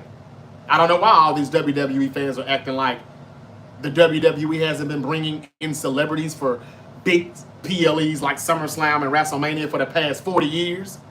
They've been doing it since I had a bottle in my mouth. You know, shitting in diapers. I remember Mr. T. I was a baby watching Mr. T and helping Hulk Hogan at WrestleMania. Muhammad Ali being at WrestleMania. They've been doing this forever. Lawrence Taylor having a match with Bam Bam Bigelow. They've been doing this for decades. Why is everybody tripping? It's a 2-night PLE. It's not going to hurt to see Jelly Roll in a match. Now, what's stupid is that they're putting him with Randy Orton. Randy Orton and Drew McIntyre don't need Jelly Roll and Logan Paul by their side. They don't need them. That's what's stupid. But they've always celebrities and artists like Jelly Roll. They've always done that. Good question. Good comment though, Johnny. Where is Jennings expecting that money to come from after they just paid Brock? Well, Minnesota Dad, because we locked up Purdy at a good time early in the offseason, Kittle and Fred Warner, and we let people go like Hufanga, Greenlaw, Charvarius Ward, and a few more people. The list goes on. We've actually got $46 million in cap space, but they're trying to roll a lot of that over for next year. But we'll see. They can pay Jawan Jennings a little bit. They can. Will they? That I don't know. I don't want to be on my team too long, but I am about to start doing some 49er episodes here coming up, y'all, just to warn you. I've got too many Niner fans hitting my inbox saying, what happened to the 49 show? I used to do a podcast called The 49 Show where it was strictly just 49ers. But I love talking about everything and everybody. So I kind of stopped that because I wasn't getting any subs. And the competition in 49er, in the 49er content world, it's just too much to compete with. You know, you've got your Larry Krugers and your Grant Cohns and your Vince Lombardis, and I mean not Vince Lombardi, but whatever his name is. There's a lot of people, and they do good stuff. So I just couldn't compete, and I just said, you know what? I'll come back to this later, maybe. But it is time for me to start doing that. Minnesota Dad said the 18 was awesome. Yeah. A little bit before my time, but yes. And that's why he was on WrestleMania. The WWE has been doing this forever, and it ain't gonna stop. Reese said this is the best offseason the Niners have had since Kyle and John took over. Better than the 2018 offseason when they drafted Nick Bosa, doubled down and traded for D Ford. I mean, they traded for D Ford first, doubled down, and still drafted Bosa in the draft. What else did they do? Yeah, that's probably about it. You may be right, Reese. You may be right. Hey, let me read this real quick. Jalen Hurts has he has a .782 winning percentage over that span. Man, hold on. Let me make sure I read this shit right. Because the disrespect has been real on Jalen Hurts. Did you know that Jalen Hurts? Come on, man. Shit. Okay, here was the question that I just saw on television. Which quarterback has the most wins in the NFC over the last 3 seasons? Who do you think it would be? Okay? Look, let's play a little trivia here for a moment. Which quarterback has the most wins in the NFC over the last 3 seasons? Jared Goff, Matthew Stafford, Jalen Hurts, or Dak Prescott? I'm surprised Brock Purdy wasn't in that thing. But anyway, the quarterback with the most wins in the NFC over the last 3 seasons is Jalen Hurts. Yes, the guy who's had a different OC every year he's been in the league, but has made the playoffs every year he's been in the league. Hurts has won 43 games over the last 3 seasons, including the playoffs, where he's 43-12. That's his record. And Hurts has a .782 winning percentage over that span. That's also the best in the NFC. So why the fuck is he number 9? And he just won a Super Bowl, might I add. And he was the MVP in that game, might I add. The disrespect is real to Jalen Hurts. Lord have mercy. Lord. It's, come on, man. Okay. All right. Thank y'all for the comments and everything. I don't know what they're going to do with Jauan Jennings, but I say this. If he's not asking for a lot, give him a little more. If he's asking for a lot, which sounds like he thinks he's better than what he is, because he ain't that good, but he's the best we've got right now. Give him a little bit if he's asking for a little bit more. But if he's asking for a lot, then you tell him don't let the door hit you in the ass on the way out. Because now that tells me you think you're better than what you are.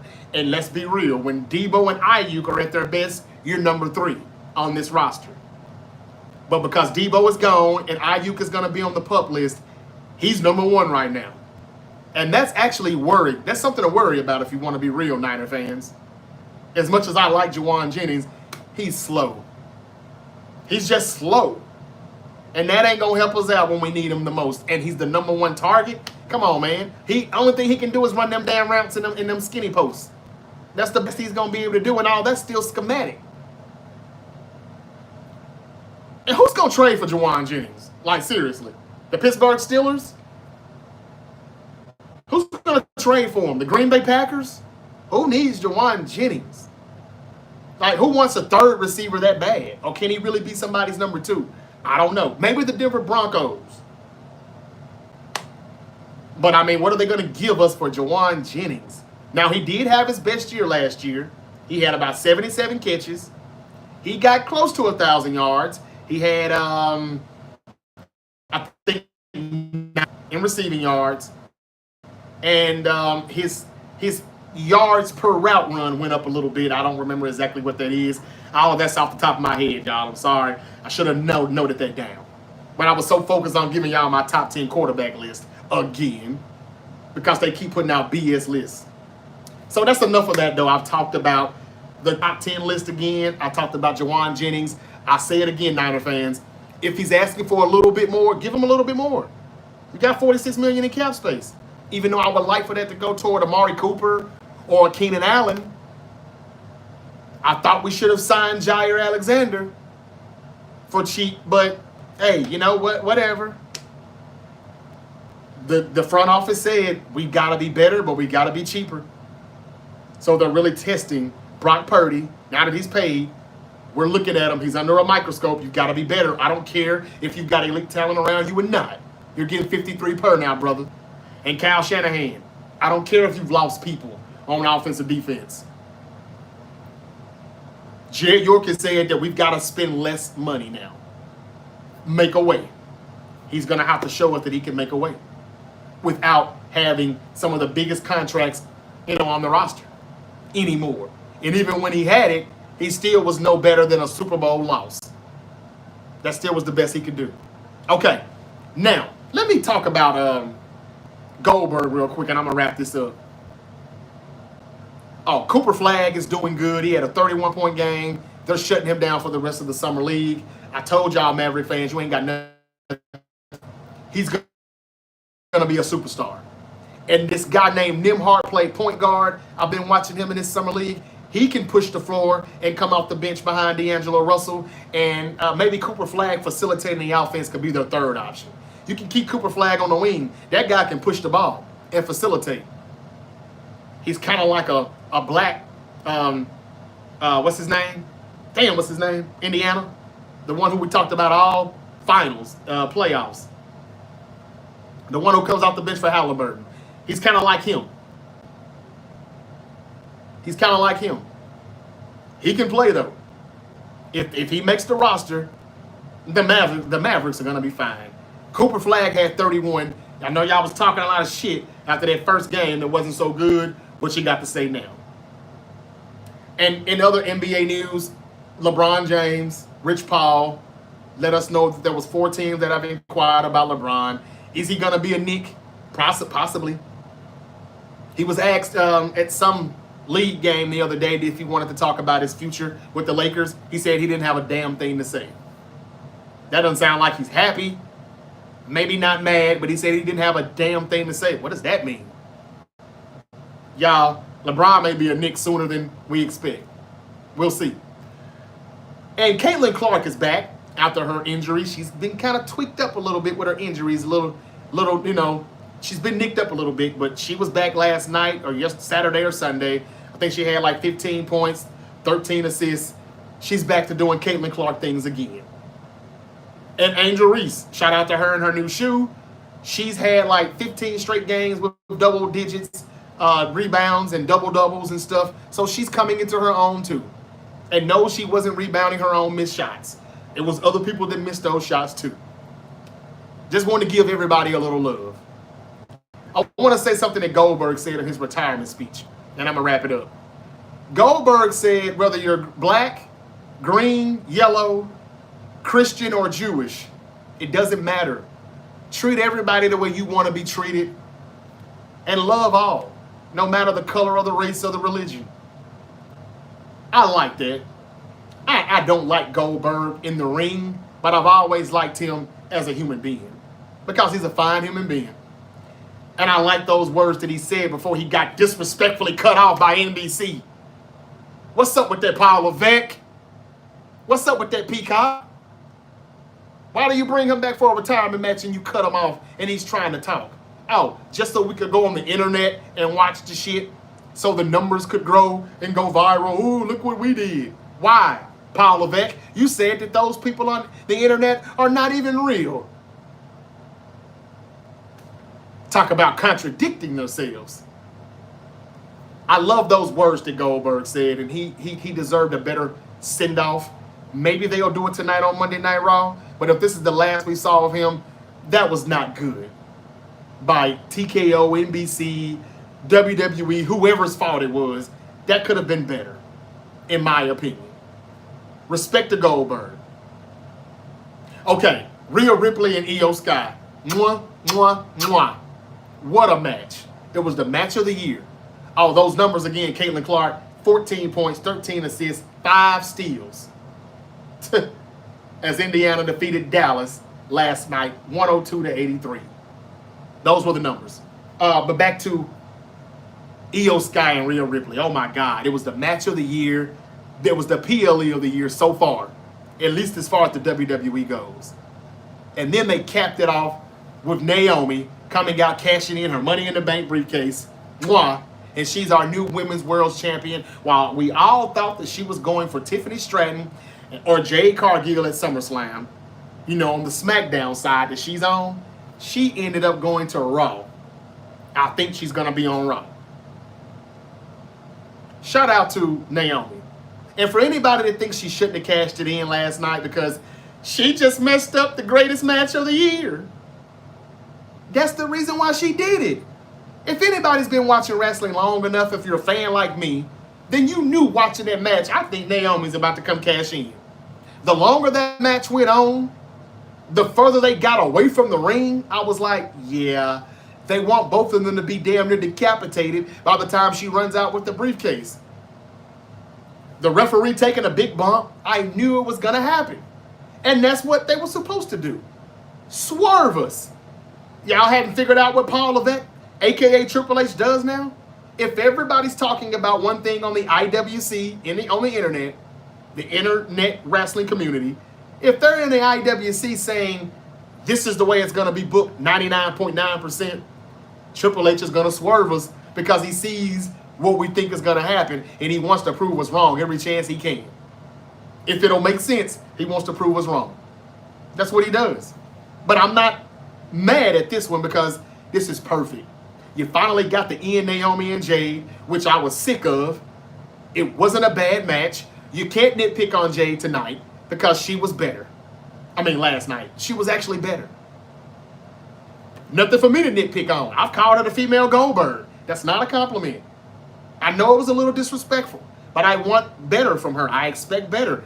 Last night I got a little better. And they ended that feud. And Naomi is going the wrong, and she don't have to be on the same television screen with Jade anymore for a while. That's what they needed to do. Put an end to that feud and start a new one.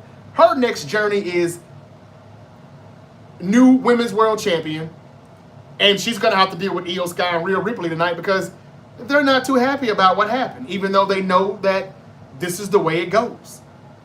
I love it. Great send-off for great way to make up for a disappointing Saturday Night Slam event. And again, I want to wish a speedy recovery and give our thoughts and prayers to Seth Rollins if he's really injured. Some people think he's not. I think he really is. I didn't see his knee doing anything when he planted his feet on the mat, but it did look like it was out of place or dislocated or something when he was lying on his back on the apron before he got into the corner. It looked like he knew what he had done because it's the exact same thing that he did about a year or two ago in a match, that same moonsault, and as soon as he landed, popped it. I hate it for him, but he should have never had the Money in the Bank briefcase anyway. Now I hear he's going to either vacate it, or maybe if he's only out for about 6 months, he can keep it. And he can pop back up with the Money in the Bank briefcase and cash it in. But I think he's torn his ACL. And if that's the case, he's out for a year. And if that's the case, give it to Braun Breaker. Or just vacate it and have another Money in the Bank ladder match. And I think that's what they'll do. Because tonight, we've got a 5-man gauntlet match that Braun Breaker is going to be in. Along with Penta, LA Knight, Jey Uso, and CM Punk. The winner faces Gunther at SummerSlam for the World Heavyweight Championship. I just wanted to say those things. Great match by Rhea and Io. It's probably going to be a triple threat at SummerSlam. Rhea, Io, and Naomi, maybe. That's a good way for Naomi to retain the title. Don't let her just be the champion for 3 weeks. Please don't do that. Please don't do that to her. Paul Levesque. Just put them in a triple threat so she can still win. And after this run is over, and I know it probably won't be any more than 50 days like her brother-in-law Jey Uso, then you can put the belt back on Rhea Ripley. Stop being upset because Rhea didn't win the title last night, okay? It's not the end of the world. It's not like they're doing anything with her. It's not like they're going to put her in any interesting story. The stuff that she did with Raquel Rodriguez, Io Sky as the champion wasn't doing anything. They weren't doing anything with her. So this was perfect for her to take it off of one of them instead of Tiffany Stratton or Jade. And I'm not even sure if they're going to give Jade the championship now. Let's talk about it. They may give it to her, but then again, they may think she's not ready for it just yet. Y'all don't think Bianca Belair is finally going to turn heel and interfere in Jade's championship match against Tiffany Stratton at SummerSlam? I do. I would not be surprised. She act like she didn't want to raise Jade's hand last night. There was a lot of disbelief. It didn't look that encouraging to me. And Jade was looking at Naomi, at Bianca like, can I trust you? They planted a few seeds if y'all caught it. I will not be surprised if Bianca turns heel at SummerSlam and fucks up Jade's shit to where she can't win the championship, and Tiffany Stratton will still be the women's WWE champion for now. And we get the Jade Bianca feud going from there. Then again, maybe they put the title on Jade and they wait and hold off on Jade and Bianca and try to save it for for WrestleMania. Knowing them, that's what they'll do. But sometimes I just kind of wonder, are they ready to put the title on Jade for real? It looks like they are now that Naomi cashed in on the Raw side, on the Raw Championship. But it was something up with Bianca and Jade. I don't know. But knowing them, they will stretch that shit out and they'll save it. They won't even start that thing until the Royal Rumble. And then that's when they'll get ready for the build of Jade versus Bianca at WrestleMania. But I wish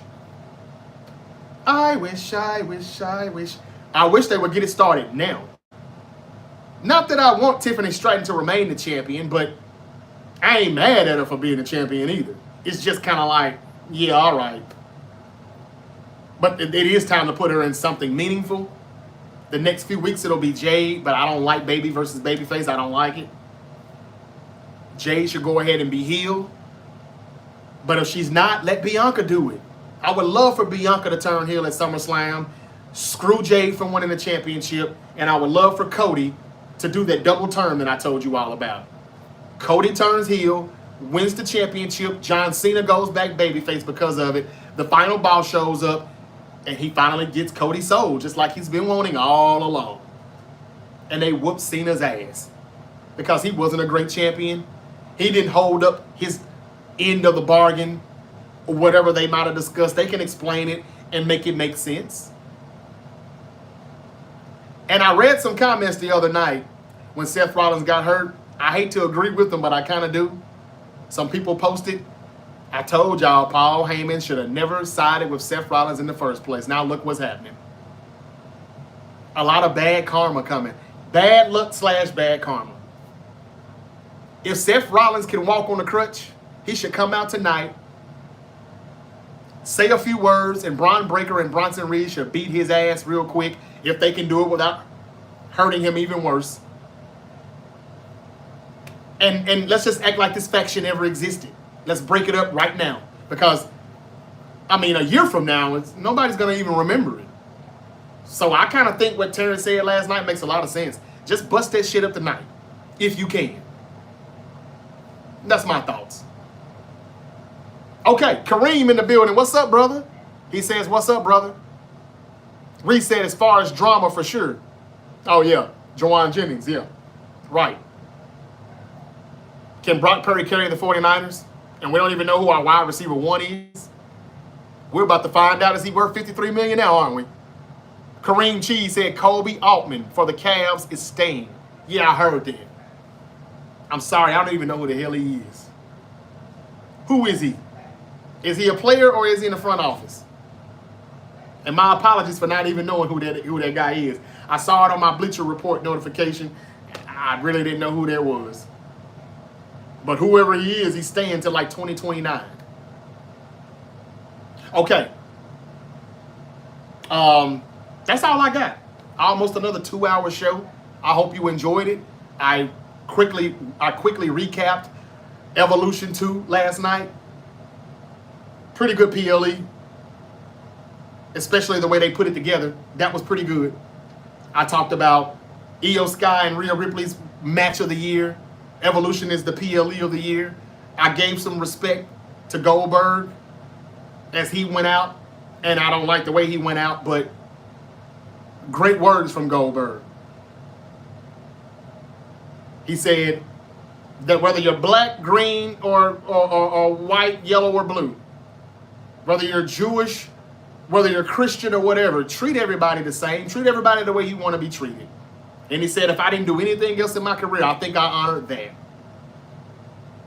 And I haven't heard anyone object to that, so I believe him. It must be true. Good words, great man. I love Goldberg until they ring the bell. But anyway, I'm glad that's all over with. Did you all enjoy their wrestling weekend? Evolution. Saturday night's lame event. The Great American Bash NXT. AEW All in Texas. 4 events in the weekend. That was a lot of wrestling to digest. And it can be tiring if you watched all of it. That's why I did it like kind of in gaps. But All In was a pretty good show. I watched it. Good finishes and everything. They still overdo some things, but I'll tune in on Dynamite and see where they go next. Now that the Death Riders and Moxley finally lost the title, we'll go from there and see what's up.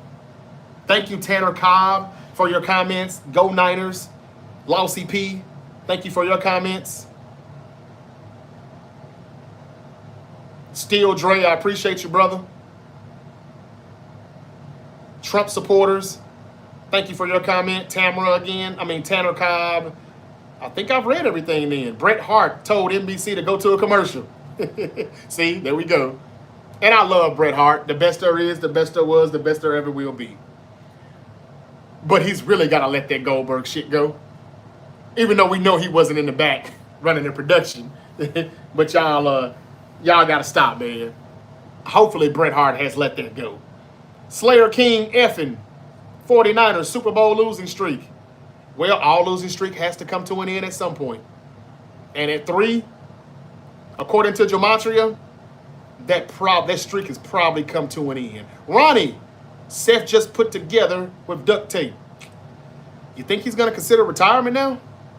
Thank you for the comment, Ronnie. Who will face Gunther at SummerSlam? Says Jose.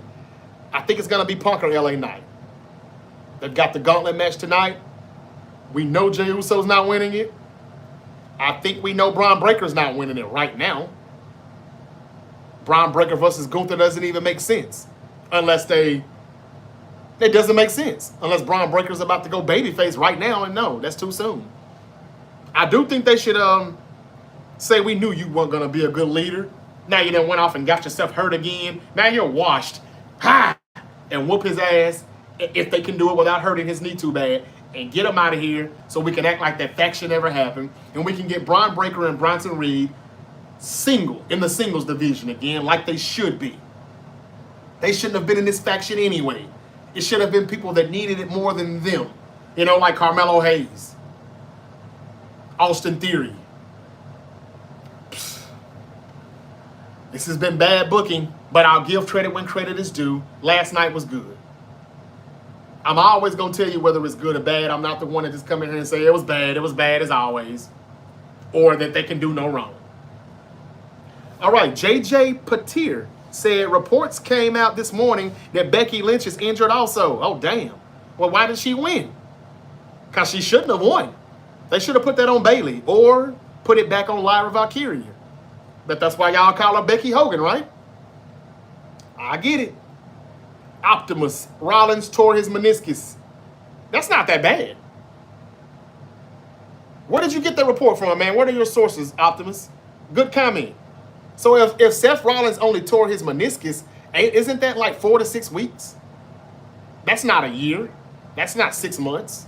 Maybe he can keep the briefcase then. But he still wouldn't be able to cash that bitch in at SummerSlam like he was going to do. Brad, I knew someone was coming to interrupt like AJ Lee or Paige, but not Naomi because she got whooped. That's why they did it. And it's sad that we didn't see AJ Lee or Paige, but they still had a good night, good show. And they didn't need all of the legends to make it a good show. I give them credit for that. But good comment, Brad. She got whooped. It looked like she broke her nose damn near. That's why you didn't think she was going to come back out. That was good. That was good. The EST is back, baby. Yes, she is. And I hope she goes heel at SummerSlam. But you notice she's not coming back bouncing around and swinging a ponytail no more. I'm sick of that shit. I'm sick of it. Stop all of the tap dancing. Stop all of the juking and jiving. That's creative got her doing that shit. She ain't been doing that since she came back. Maybe Ron Killings has changed the morale a little bit. Even though they still ain't doing nothing with him. He's still kind of a jobber. But he had an interesting post the other day on Twitter. Did you see a picture with him and Carmelo Hayes and the Street Profits with him? And he said, I'm in the driver's seat. Just got a new ride, but I'm the driver or something like that. I retweeted that and said, what good is it going to do, Ron? Triple H is just going to block the road off. But he said he was in a new car. He's driving on the highway or something. And I said, well, it don't matter. Paul Levesque is just going to block it. That's my jab at Triple H for not seeing color. Well, maybe you should see it, brother. Do you think that was a hint that Ron Killings, R-Truth, is about to form a faction with the Street Profits and Carmelo Hayes? That would be a fearsome four group. That would be a nice little group. All black. Maybe they could kind of do some, some Nation of Domination type stuff. Where Farouk was coming out talking shit, telling Vince McMahon, a black man ain't been a champion in I don't know how damn long. What's up with that, Vince? I'll tell you what it is. Vince McMahon was like, don't you think you're being a little racist? No, I ain't being racist. I think this company is racist. That was some good shit. Now, Farouk didn't win the title, but that was some good storylines. Shout out to Vince McMahon for letting him say that shit on public television in the late 90s. That wasn't bad. And the WWE does a lot of copy-paste shit. Maybe they're going to let Ron Killings form his own Nation of Domination. Talking about how Montez Ford should be a singles champion, not still this tag team jobber shit. Carmelo Hayes should be rising up the roster. Stephanie Valkyrie has done more in 2 months on the main roster than Carmelo Hayes has done in over a year. And I'm not supposed to talk about color? I'm sorry, y'all. If they're not good, okay. But if they're good, I got something to say. Where the fuck is Omos? That's who should be on television instead of Jelly Roll. But again, they're going to continue to bring the celebrities out. But while you're playing around with the celebrities, there's room for Austin Theory. There's room for Carmelo Hayes. There's room for Omos to return. He was doing good in the Indies, and you brought him back to re-sign him just to kill his buzz over there. It doesn't take that long to figure out what you want to do with Omos. But if all these damn Samoans weren't getting all the shine, and if Charlotte and Becky Hogan and Charlotte Hogan and all these people will go away, and if you stop worrying about making Rhea Ripley look so dominant, there will be room for these other superstars. I'm just speaking the facts, y'all. And that's just what it is. Why can I say that shit? Because I spend money just like everybody else. I've got tickets and stuff over here to prove it. I've got merchandise right here to prove it. I want to see us win more.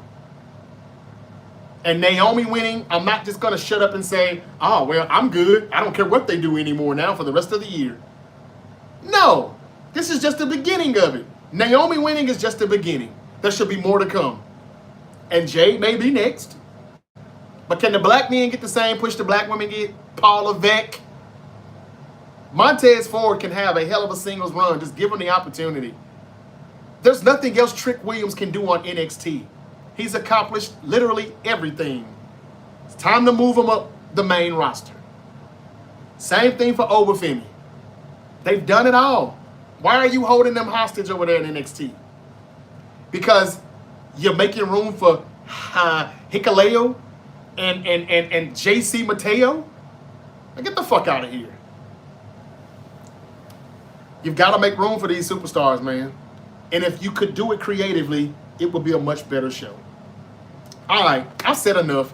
Bianca Belair may go heel, though, at SummerSlam. It would be great if we got Bianca Belair to turn on Jade, and we've got Cody to turn on Cena, and he goes heel, while Cena goes back to babyface with the double turn. That would be a great SummerSlam. Now, they're not going to do it, but that's my prediction. That's my fantasy booking. Okay? That's my fantasy booking. But thank you for the comment, Optimus. Alana Ray said it was a great PLE. I agree, it was. What do you think about the Raiders drafts? I really don't know. I know Ashton Genty may be the Offensive Rookie of the Year. Brad, thank you for your comments. Optimus, again, tell me, Optimus, where did you get your sources from as far as rolling Rollins tearing his meniscus. That changes things if that's all he did versus tearing his ACL. I thought him and Becky Lynch were going to be on the shelf for a while if she had a loss. But if she really did hurt herself last night, she should have lost. JJ said that reports came out this morning that she's injured. Okay. Whose house? Swerve's house. Good comment, Jorge Rivera. Thank you. Freaking Stain said Jennings is gone. LOL. Go Pack go. Are y'all gonna trade for him? I don't really care. Look, Jawan Jennings ain't that damn good.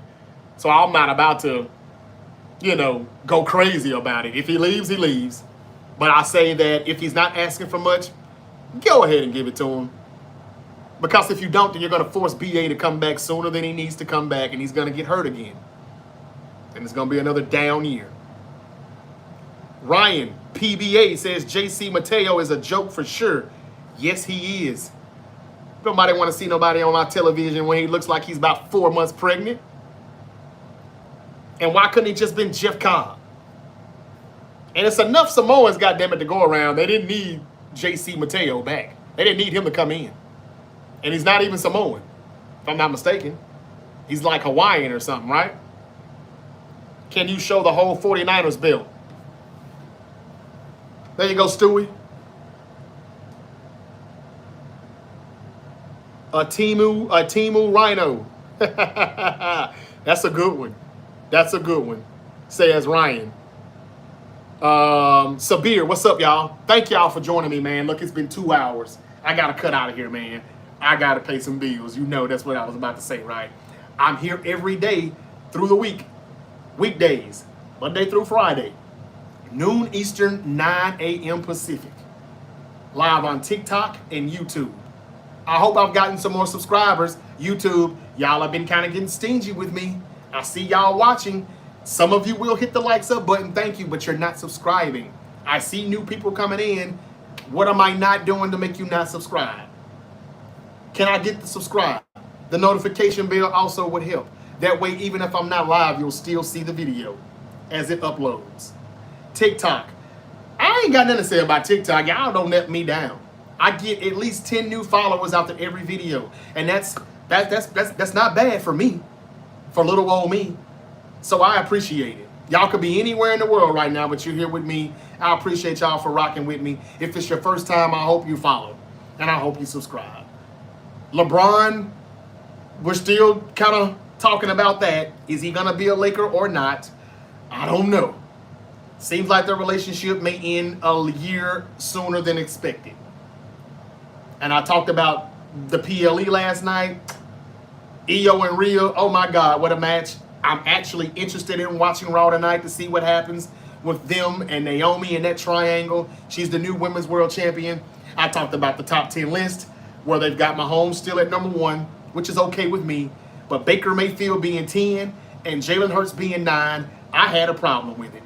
So I rearranged the list. Justin Herbert and Matthew Stafford were at 6 and 7. I took them off the list completely. And Joe Burrow is number 3.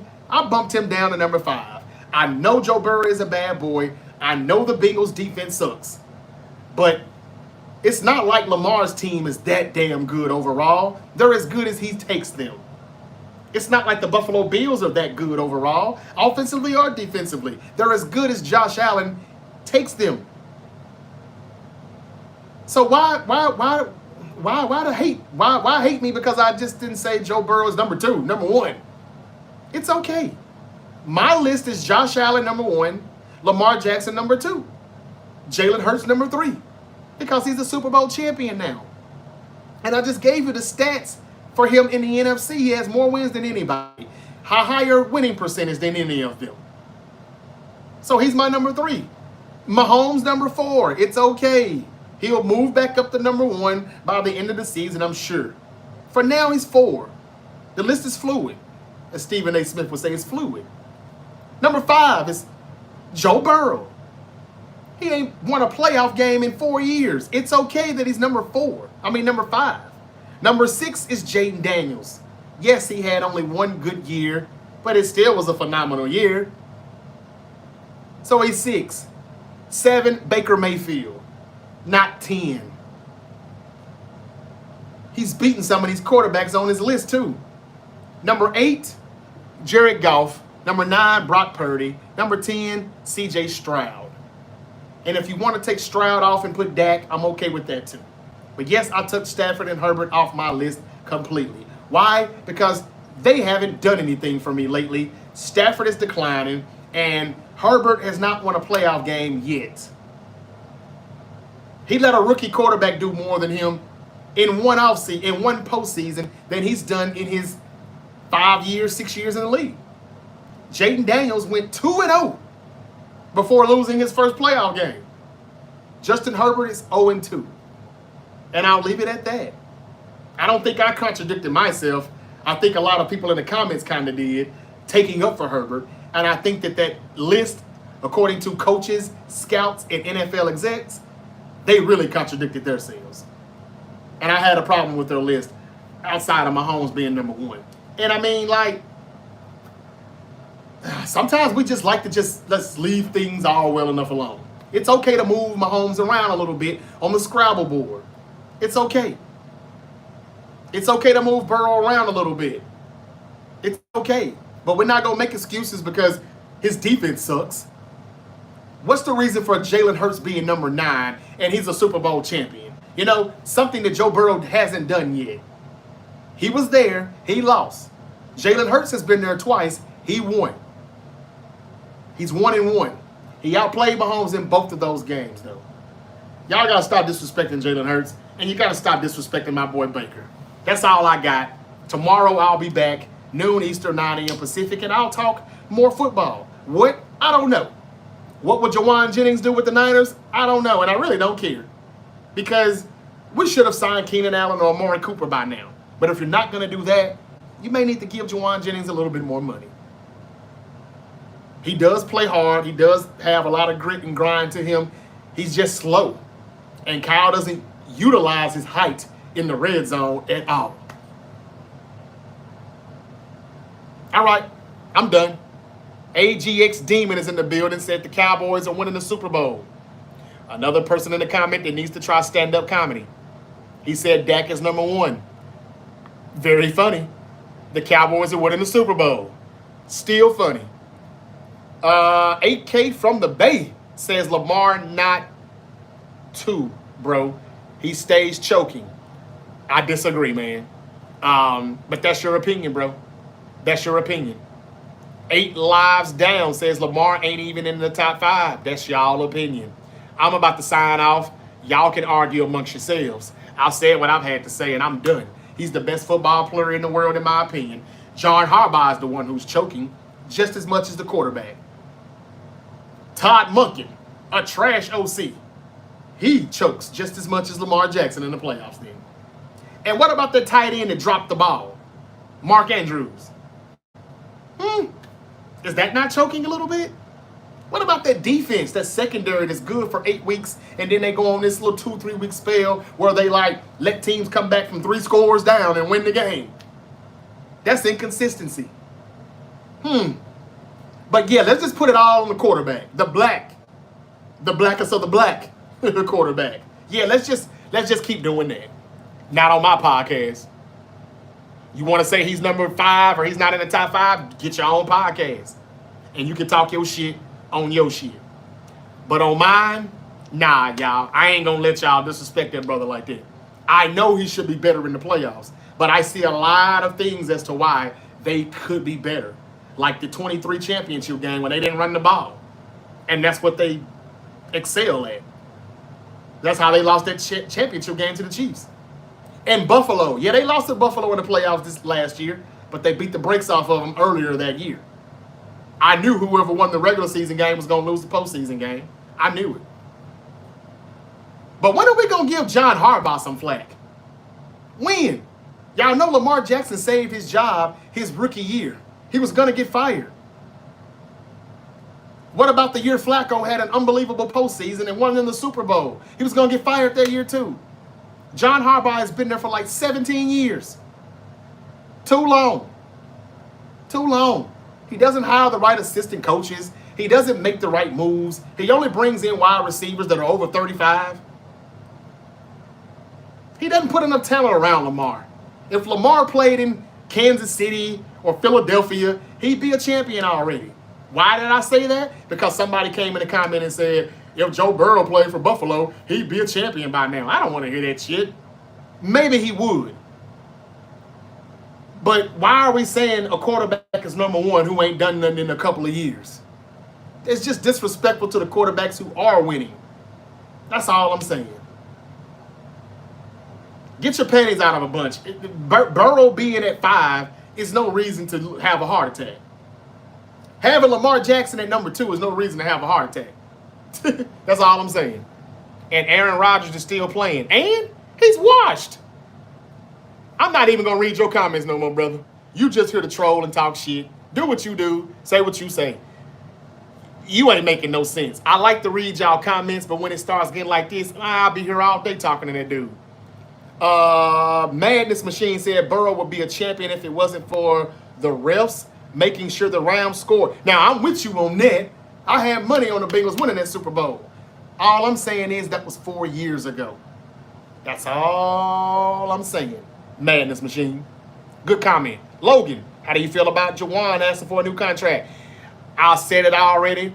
Y'all coming in late, but I got to go pay some bills, y'all. I think that if it's a little bit that he's asking for, I think you give it to him. If it's a lot that he's asking for, just tell him I hope the door doesn't hit your ass on the way out.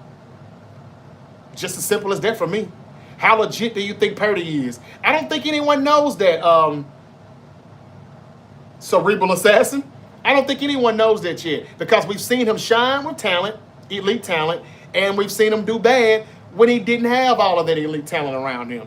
This is the year we're going to find out for sure. I'm really not sure, to be honest with you. I'm really not sure. But he processes everything a lot quicker than our previous quarterbacks. So, I don't know. But Kyle and Purdy is under a microscope this season because Kyle has to do more with less because Jed York said, you're going to have to. We're not paying all these people. Too many big contracts, gotta go. We gotta be cheaper and younger. That's what they did. Now Kyle has to find a way to win with that. Brock Purdy is getting paid now, 53 per. No more quarterback on a discount. So he has to be better. I don't care how bad the receivers are. I don't care how bad the offensive line is. I don't care how young the defense is.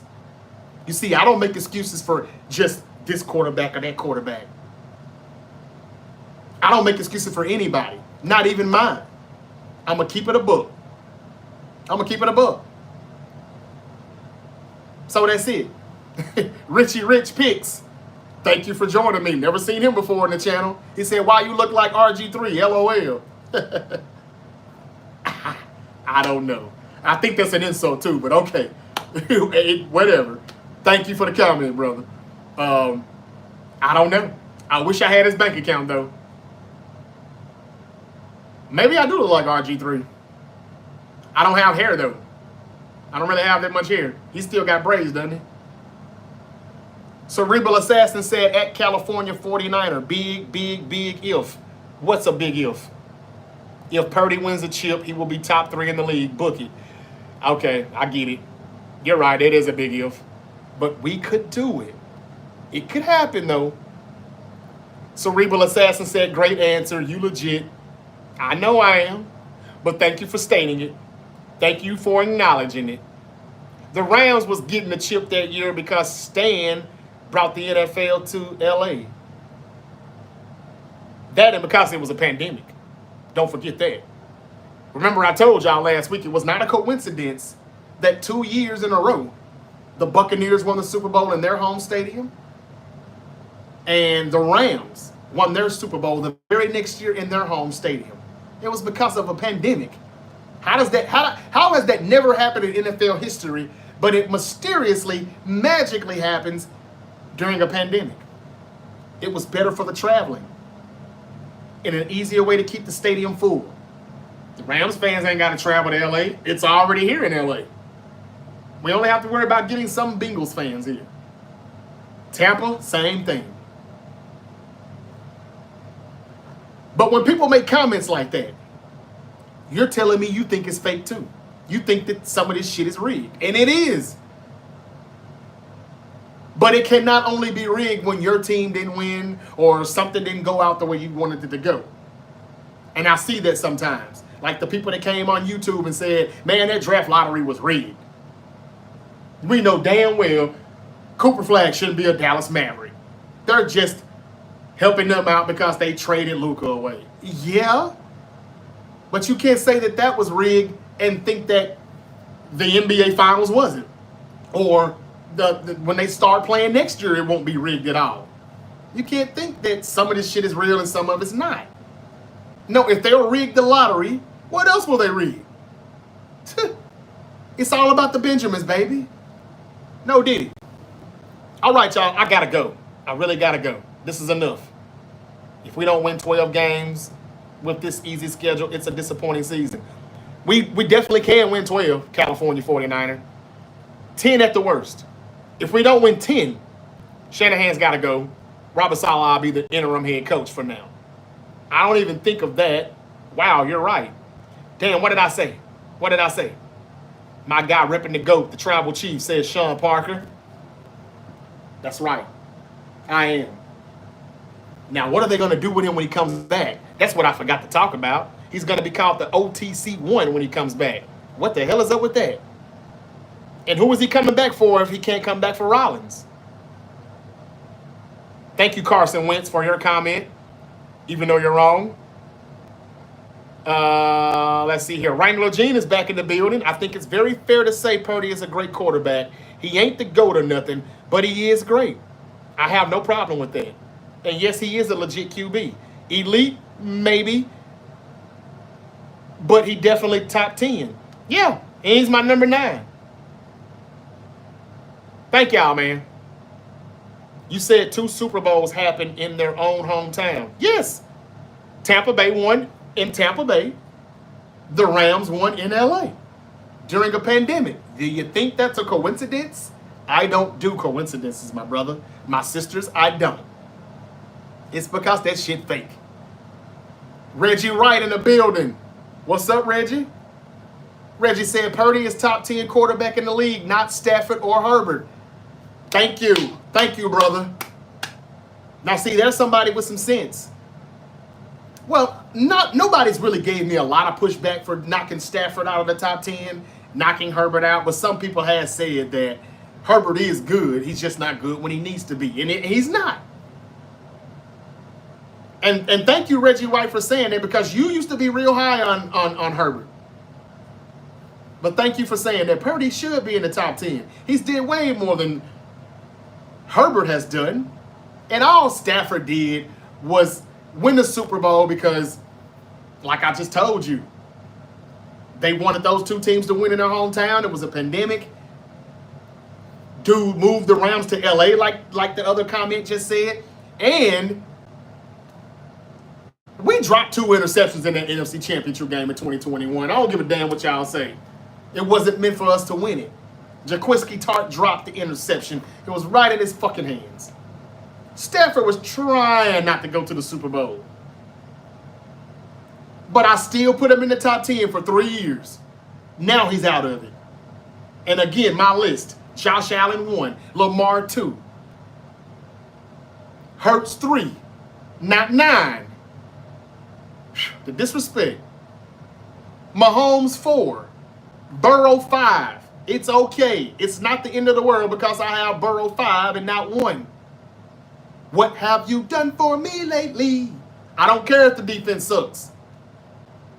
He's okay if he's number 5 right now. Get them to the playoffs, bad defense or not, and you will be right back up in that, in that biatch. Number 6 is Jaden Daniels. Number 7 is Baker Mayfield. Put some respect on his name. He ain't no damn number 10. Jared Goff is number 8. Brock Purdy is number 9. And C.J. Stroud is number 10. If you want to take Stroud out and put Dak Prescott at 10, I'm okay with that too. We know with Pickens and CeeDee Lamb together, he'll be back in that damn conversation. But so will C.J. Stroud if the offensive line can get better and if Nico Collins can stay healthy. But Jalen Hurts at number 9 and Baker Mayfield at number 10, that really pissed me off. Damn, that pissed me off. And I ain't been the biggest Jalen Hurts fan. I have been a big critic. I've been very critical of him. But when you win a Super Bowl, I do this. I zip my mouth, I lock it shut, and I throw away the key. And everybody else should be doing the same thing. Reggie White said, Josh Allen, number 1. Wow, you've come a long way. Man, stop it. Stop it, Reggie. Stop it. He's always been number 2 or 3. And the only reason why I'm saying he's number 1 now is because of what he did last year. MVP, without Steph Diggs, without Gabe Davis. That's very impressive. And he had Mahomes beat yet again.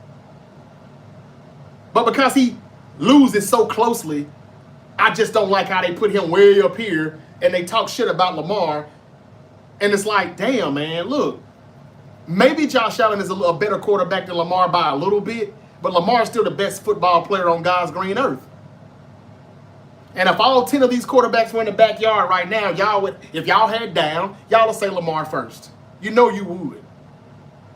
I think John Harbaugh is overrated. I think Zay Flowers and Rashad Bateman are B's and C's. They're not A students. And they just got Derrick Henry last year. Mark Andrews is all Lamar Jackson has had, and he's declining. And ain't nobody talking shit about him, and he dropped the damn ball in the damn playoffs. He's the reason why they lost. But y'all just want to keep talking about the blackest of the black quarterback? Yeah. That's the last time I'm talking about the top 10 quarterback list for a while. But yeah, Reggie, I wouldn't say I came a long way. I've always loved Josh Allen. I just don't think anybody's better than Lamar Jackson. Y'all don't know how hard his job is. He makes the coach look good even though he should be fired. He makes the O-line look good. He makes the defense look good when they give up 3-score leads and shit. Isaiah Likely's the better tight end, but they're playing Mark Andrews because he's got the contract. I get it.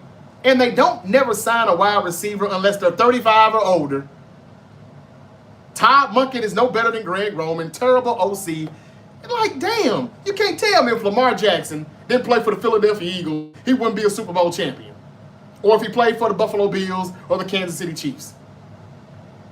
I think he's got the worst supporting cast out of this list, and he still gets the job done. I know he should be better in the playoffs, but everybody for the Ravens should be better. Y'all ain't gonna tell me Zay Flowers is no damn A receiver now. I don't want to hear that shit. Lamar is awesome. Wish he could have been a Seahawk instead of a Raven. Thank you, Strifezilla. Good comment, brother. Somebody being realistic. Somebody with some sense. Best running back, Saquon. If CMC gets back to himself, CMC. Lamar had OBJ. What happened with that? OBJ was washed. Stop playing, Mary J. Marty J. What do you mean, what happened to that? What happened to OBJ? That's what you should be asking. When they signed OBJ, he was already washed. When they signed Dez Bryant, he was washed. They just got DeAndre Hopkins, he's washed. That's the Ravens' ritual. We only sign receivers that are in their 30s. Over the hill already. Now you can come play over here. Amari Cooper and Keenan Allen are available right now. When some of the hottest names in wide receiver are up for trades, they're never kicking the tires. OBJ was washed. LOL. Ha ha ha. He was. He was. I'm not reading any more comments if you're going to be disrespectful to Lamar Jackson. Or if you say some more shit about Joe Burrow, even though I love Joe Burrow, if you're going to talk shit because I got him number 5 instead of number 1, I ain't reading your shit. And you can get the fuck out of here, to be honest with you. I ain't finna keep repeating myself. I've been here for 2.5 hours fucking with y'all. Because I like doing this and I like y'all. But what I ain't going to do is let y'all trolls come in here and tell me I don't know what I'm doing. If I don't know what I'm doing, you do your own podcast and you can talk your own shit. Bo Nix is going to have a breakout year. I'm expecting that too, brother. I got the Broncos winning the AFC West if Bo Nix can continue to progress. I really do. I've got high hopes for the Broncos. Even if Greenlaw and Hufanga get hurt, like they probably will. I still got high hopes for them. But y'all, I gotta go. I gotta pay some bills. Keenan Allen wants to go to Chicago or LA. He was in Chicago. They didn't bring him back. I heard he wanted to be on the West Coast. The 49ers play on the West Coast. And what LA team would he play for? Going back to the Chargers? I don't know why he wouldn't. Justin Herbert sure could use somebody because he needs a playoff win if he wants to make my top 10 list ever again. What's up, A-Town? He said, what up, homie? Bang, bang. Bang, bang. Only 4 guys that scare me. Mahomes, Allen, Lamar, and Burrow. They're the elite of the elite. You're right, Strife. You're right. But I got Burrow at number 5 because Jalen Hurts deserved to be ahead of him because he won a Super Bowl. Last time I checked, Joe Burrow doesn't have a Super Bowl, though. How come y'all ain't putting Jalen Hurts in that equation? What do y'all not like about him? He's a Super Bowl champion, y'all. I know if Lamar played on that team, he'd be a champion too. I get it. I know he plays with A.J. Brown and Devontae Smith, but don't Joe Burrow play with Jamar Chase and T. Higgins? Everybody says that's the best duo in the league. So are we giving Burrow a little bit too much credit? I damn sure don't think we're not giving him enough. He's getting enough. And I'm a fan of Joe Burrow, y'all. Jalen Hurts is right there at 5. He's fantastic too. Yes, I'm okay with you saying he's at 5. But they had him at number 9, y'all. That's disrespectful.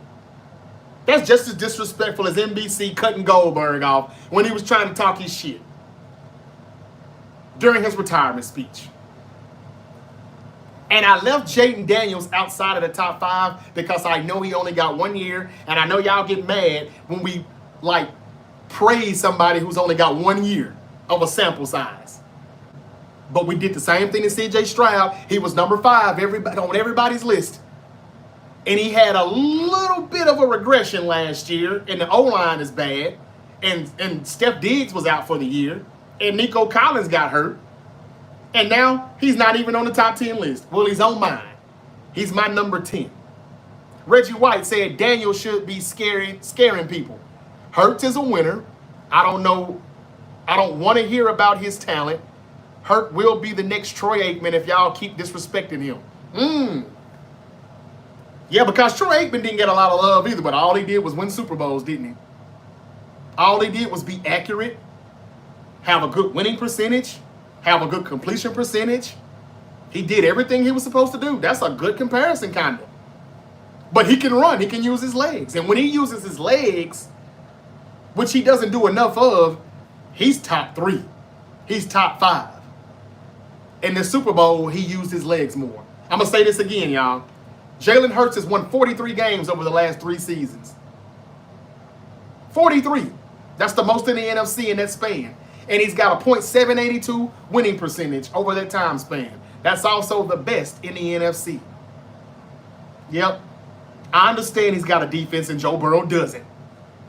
But they both got a great wide receiver duo.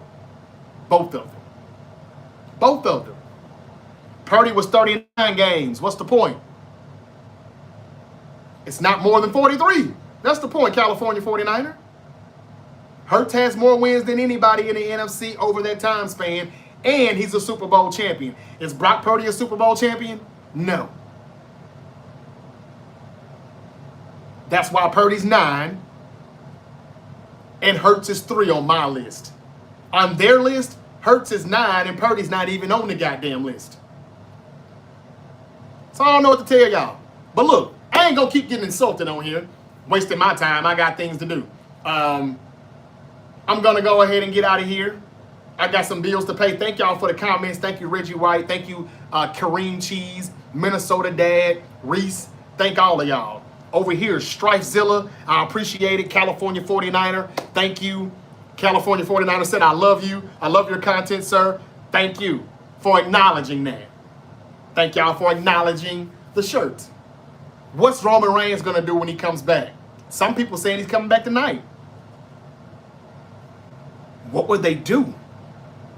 Is Rollins going to get his ass out there on the crutch and talk to us and tell us how long he's going to be out? If it's a torn meniscus, they can save this thing. Somebody told me on here it was just a torn meniscus. That's like 6 weeks at the most. But if it's a torn ACL, they got to just throw that shit away. They got to just ball that stuff up and throw it away. The whole storyline. Because it hurts Punk, it hurts LA Knight, it hurts Roman Reigns. It hurts Braun Breaker. Because he was going to turn on Seth Rollins, and him and Paul Heyman were going to ride off into the sunset after, you know, giving them the Dave Bautista thumbs down like they did Triple H and Evolution. They got to scrap all of that stuff now. So I can't wait to see what they do tonight. It's a 5-man gauntlet match. LA Knight, CM Punk, Jey Uso, Penta, Braun Breaker. The winner faces Gunther at SummerSlam for the World Heavyweight title. Want to give another shout out to Naomi. Mwah, mwah, mwah. She's the new champion. Rhea Ripley and Io Sky. Mwah. What a match.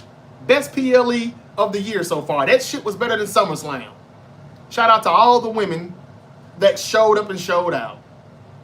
Thank you, Trish Stratus, for coming back, doing your thing. Nikki Bella in the Battle Royal. It was a good Battle Royal, too. Nothing bad to say about Jade. She actually had a good match. And they ended the feud with her and Naomi. Naomi's going to Raw. And she's the women's world champion. I love it. But Paul Levesque, can we get Ron Killings on television more? And not be just a jobber? Can we get Carmelo Hayes on TV more? Can we get Omos back on television? Can we get Austin Theory on television? Instead of JC Mateo with his 6 months pregnant looking ass. All right, y'all. Solo Sikoa is good, though. I really do love Solo. When I talk about the Samoans looking like a bunch of people that's cosplaying black culture, I mean that. But they are still good. I just don't like the fact that the WWE seem to be so infatuated with black culture. But it all seems to, they seem to develop amnesia when it's time to put them in the ring and win matches and get a bigger push. We can hear Travis Scott's music all day. We can hear, you know, Megan Thee Stallion's music all day. And we can see these people perform on their shows. But when it's time for them to win matches, yeah, I don't know about that. Gotta do better. Last night was a good start, though. Naomi's the new women's world champion. Maybe Jade's about to be the champion as well. We'll see. But I got a feeling Bianca is going to turn heel on her at SummerSlam. So Jade still won't win the championship yet. Tiffany Stratton will retain because Bianca and Jade should get started at SummerSlam. But knowing them, they're going to stretch that shit out until the Rumble, and they'll build it for WrestleMania. So we may have Naomi and Jade champions. That's good. I love it. Push the black men like you push the black women, Paul Levesque, and everything will be everything. Who you got in the fatal 4 or 5? Tonight, I think Punk or LA Knight wins. It should have been LA Knight winning the Money in the Bank briefcase in the first place. So maybe they let him win tonight. If not, it's definitely Punk. But I know Braun Breaker's not winning. And I know Jey Uso's not winning. If Jey Uso wins, I'm done watching. Because, like, I don't want to see Jey Uso and Gunther anymore. So I'm sure he's not winning. Give me CM Punk as a 1A and LA Knight as a 1B. And I hate it for Punk, too, because he's kind of lucking up into this championship match. I don't think they were going to just give it to him. I don't really think so. What do you think about Juwan Jennings' drama now? Says Saha. Man, I'm tired of talking about it. I've been talking about it for the past hour or so. I'm going to say it real quick. If he's asking for a little bit of more money, give it to him. We've got $46 million in cap space.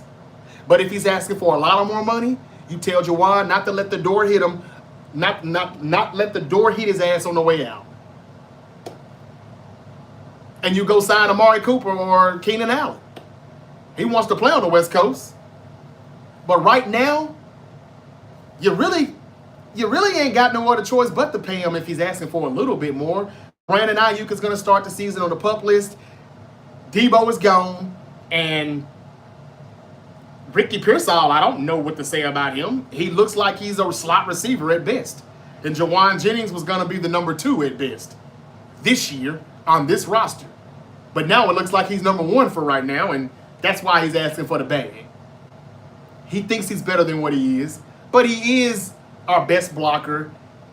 He plays hard, a lot of grit, a lot of grind. Love the intensity, love the passion, but he's still slow and he gets underutilized as a red zone target. And he's like 6'4", 6'5". Why is there always a 40-dollar receiver drama? I don't know, man. It must be some type of ritual or some type of pact. I don't know. Jennings was smart. He's now the wide receiver 1 until IU gets back, and IU won't be the same. That's what I just said. That's right. I agree, Regular Joe. Now, what are you going to do if you're Kyle Shanahan, John Lynch, Jed York? Are you going to give it to him? Yeah, he's being smart. I don't blame him. But he did sign an extension last year. And he's supposed to honor that and finish that contract out this year. But he sees what's going on. And his agent said, hey, man, BA not even going to be able to start, and he ain't probably going to be himself. Debo is gone. Who's the number 1 right now? Looks like it's you. Who? You. Who? You. Oh, shit. Well, I should ask for some more money, shouldn't I? I don't blame him. You can't blame him. I'm not even mad at him. We'll just sit back and see what they're going to do. We'll see. We'll see. All right, y'all. I'm done. I'm really done this time. I'm not reading any more comments. And if the shoe was on the other foot, says Regular Joe. Yep. T. Higgs in the building. Okay, y'all. I'm out of here. I'm done. That's enough. We'll see what happens tonight. Will we see the tribal chief return? It would be fitting. I'm wearing this shirt today. We'll see. I'll be back tonight to review Monday Night Raw, if it's worth reviewing. More than likely, me and T will be back. And I'll be back tomorrow by myself as usual. Same bat time, same bat channel. Noon Eastern, 9 a.m. Pacific. Could LeBron be traded to the Knicks? Cooper Flag balled out in Game 2 of the Summer League. And Caitlin Clark is still doing Caitlin Clark things over there in the WNBA. Last night she had 14 and 13 and 5 steals. Welcome back. All right, I'm done. Till we eat again. See y'all tomorrow or tonight for Raw if y'all come join me. Y'all be safe. I'll be back tonight after Raw, and I'll be back tomorrow at noon Eastern, 9 a.m. Pacific. Yeet! Thank y'all for the followers, and thank you for the flowers and the roses. Give me more, give me more, give me more, please. Thank you. They do need Roman more than ever now.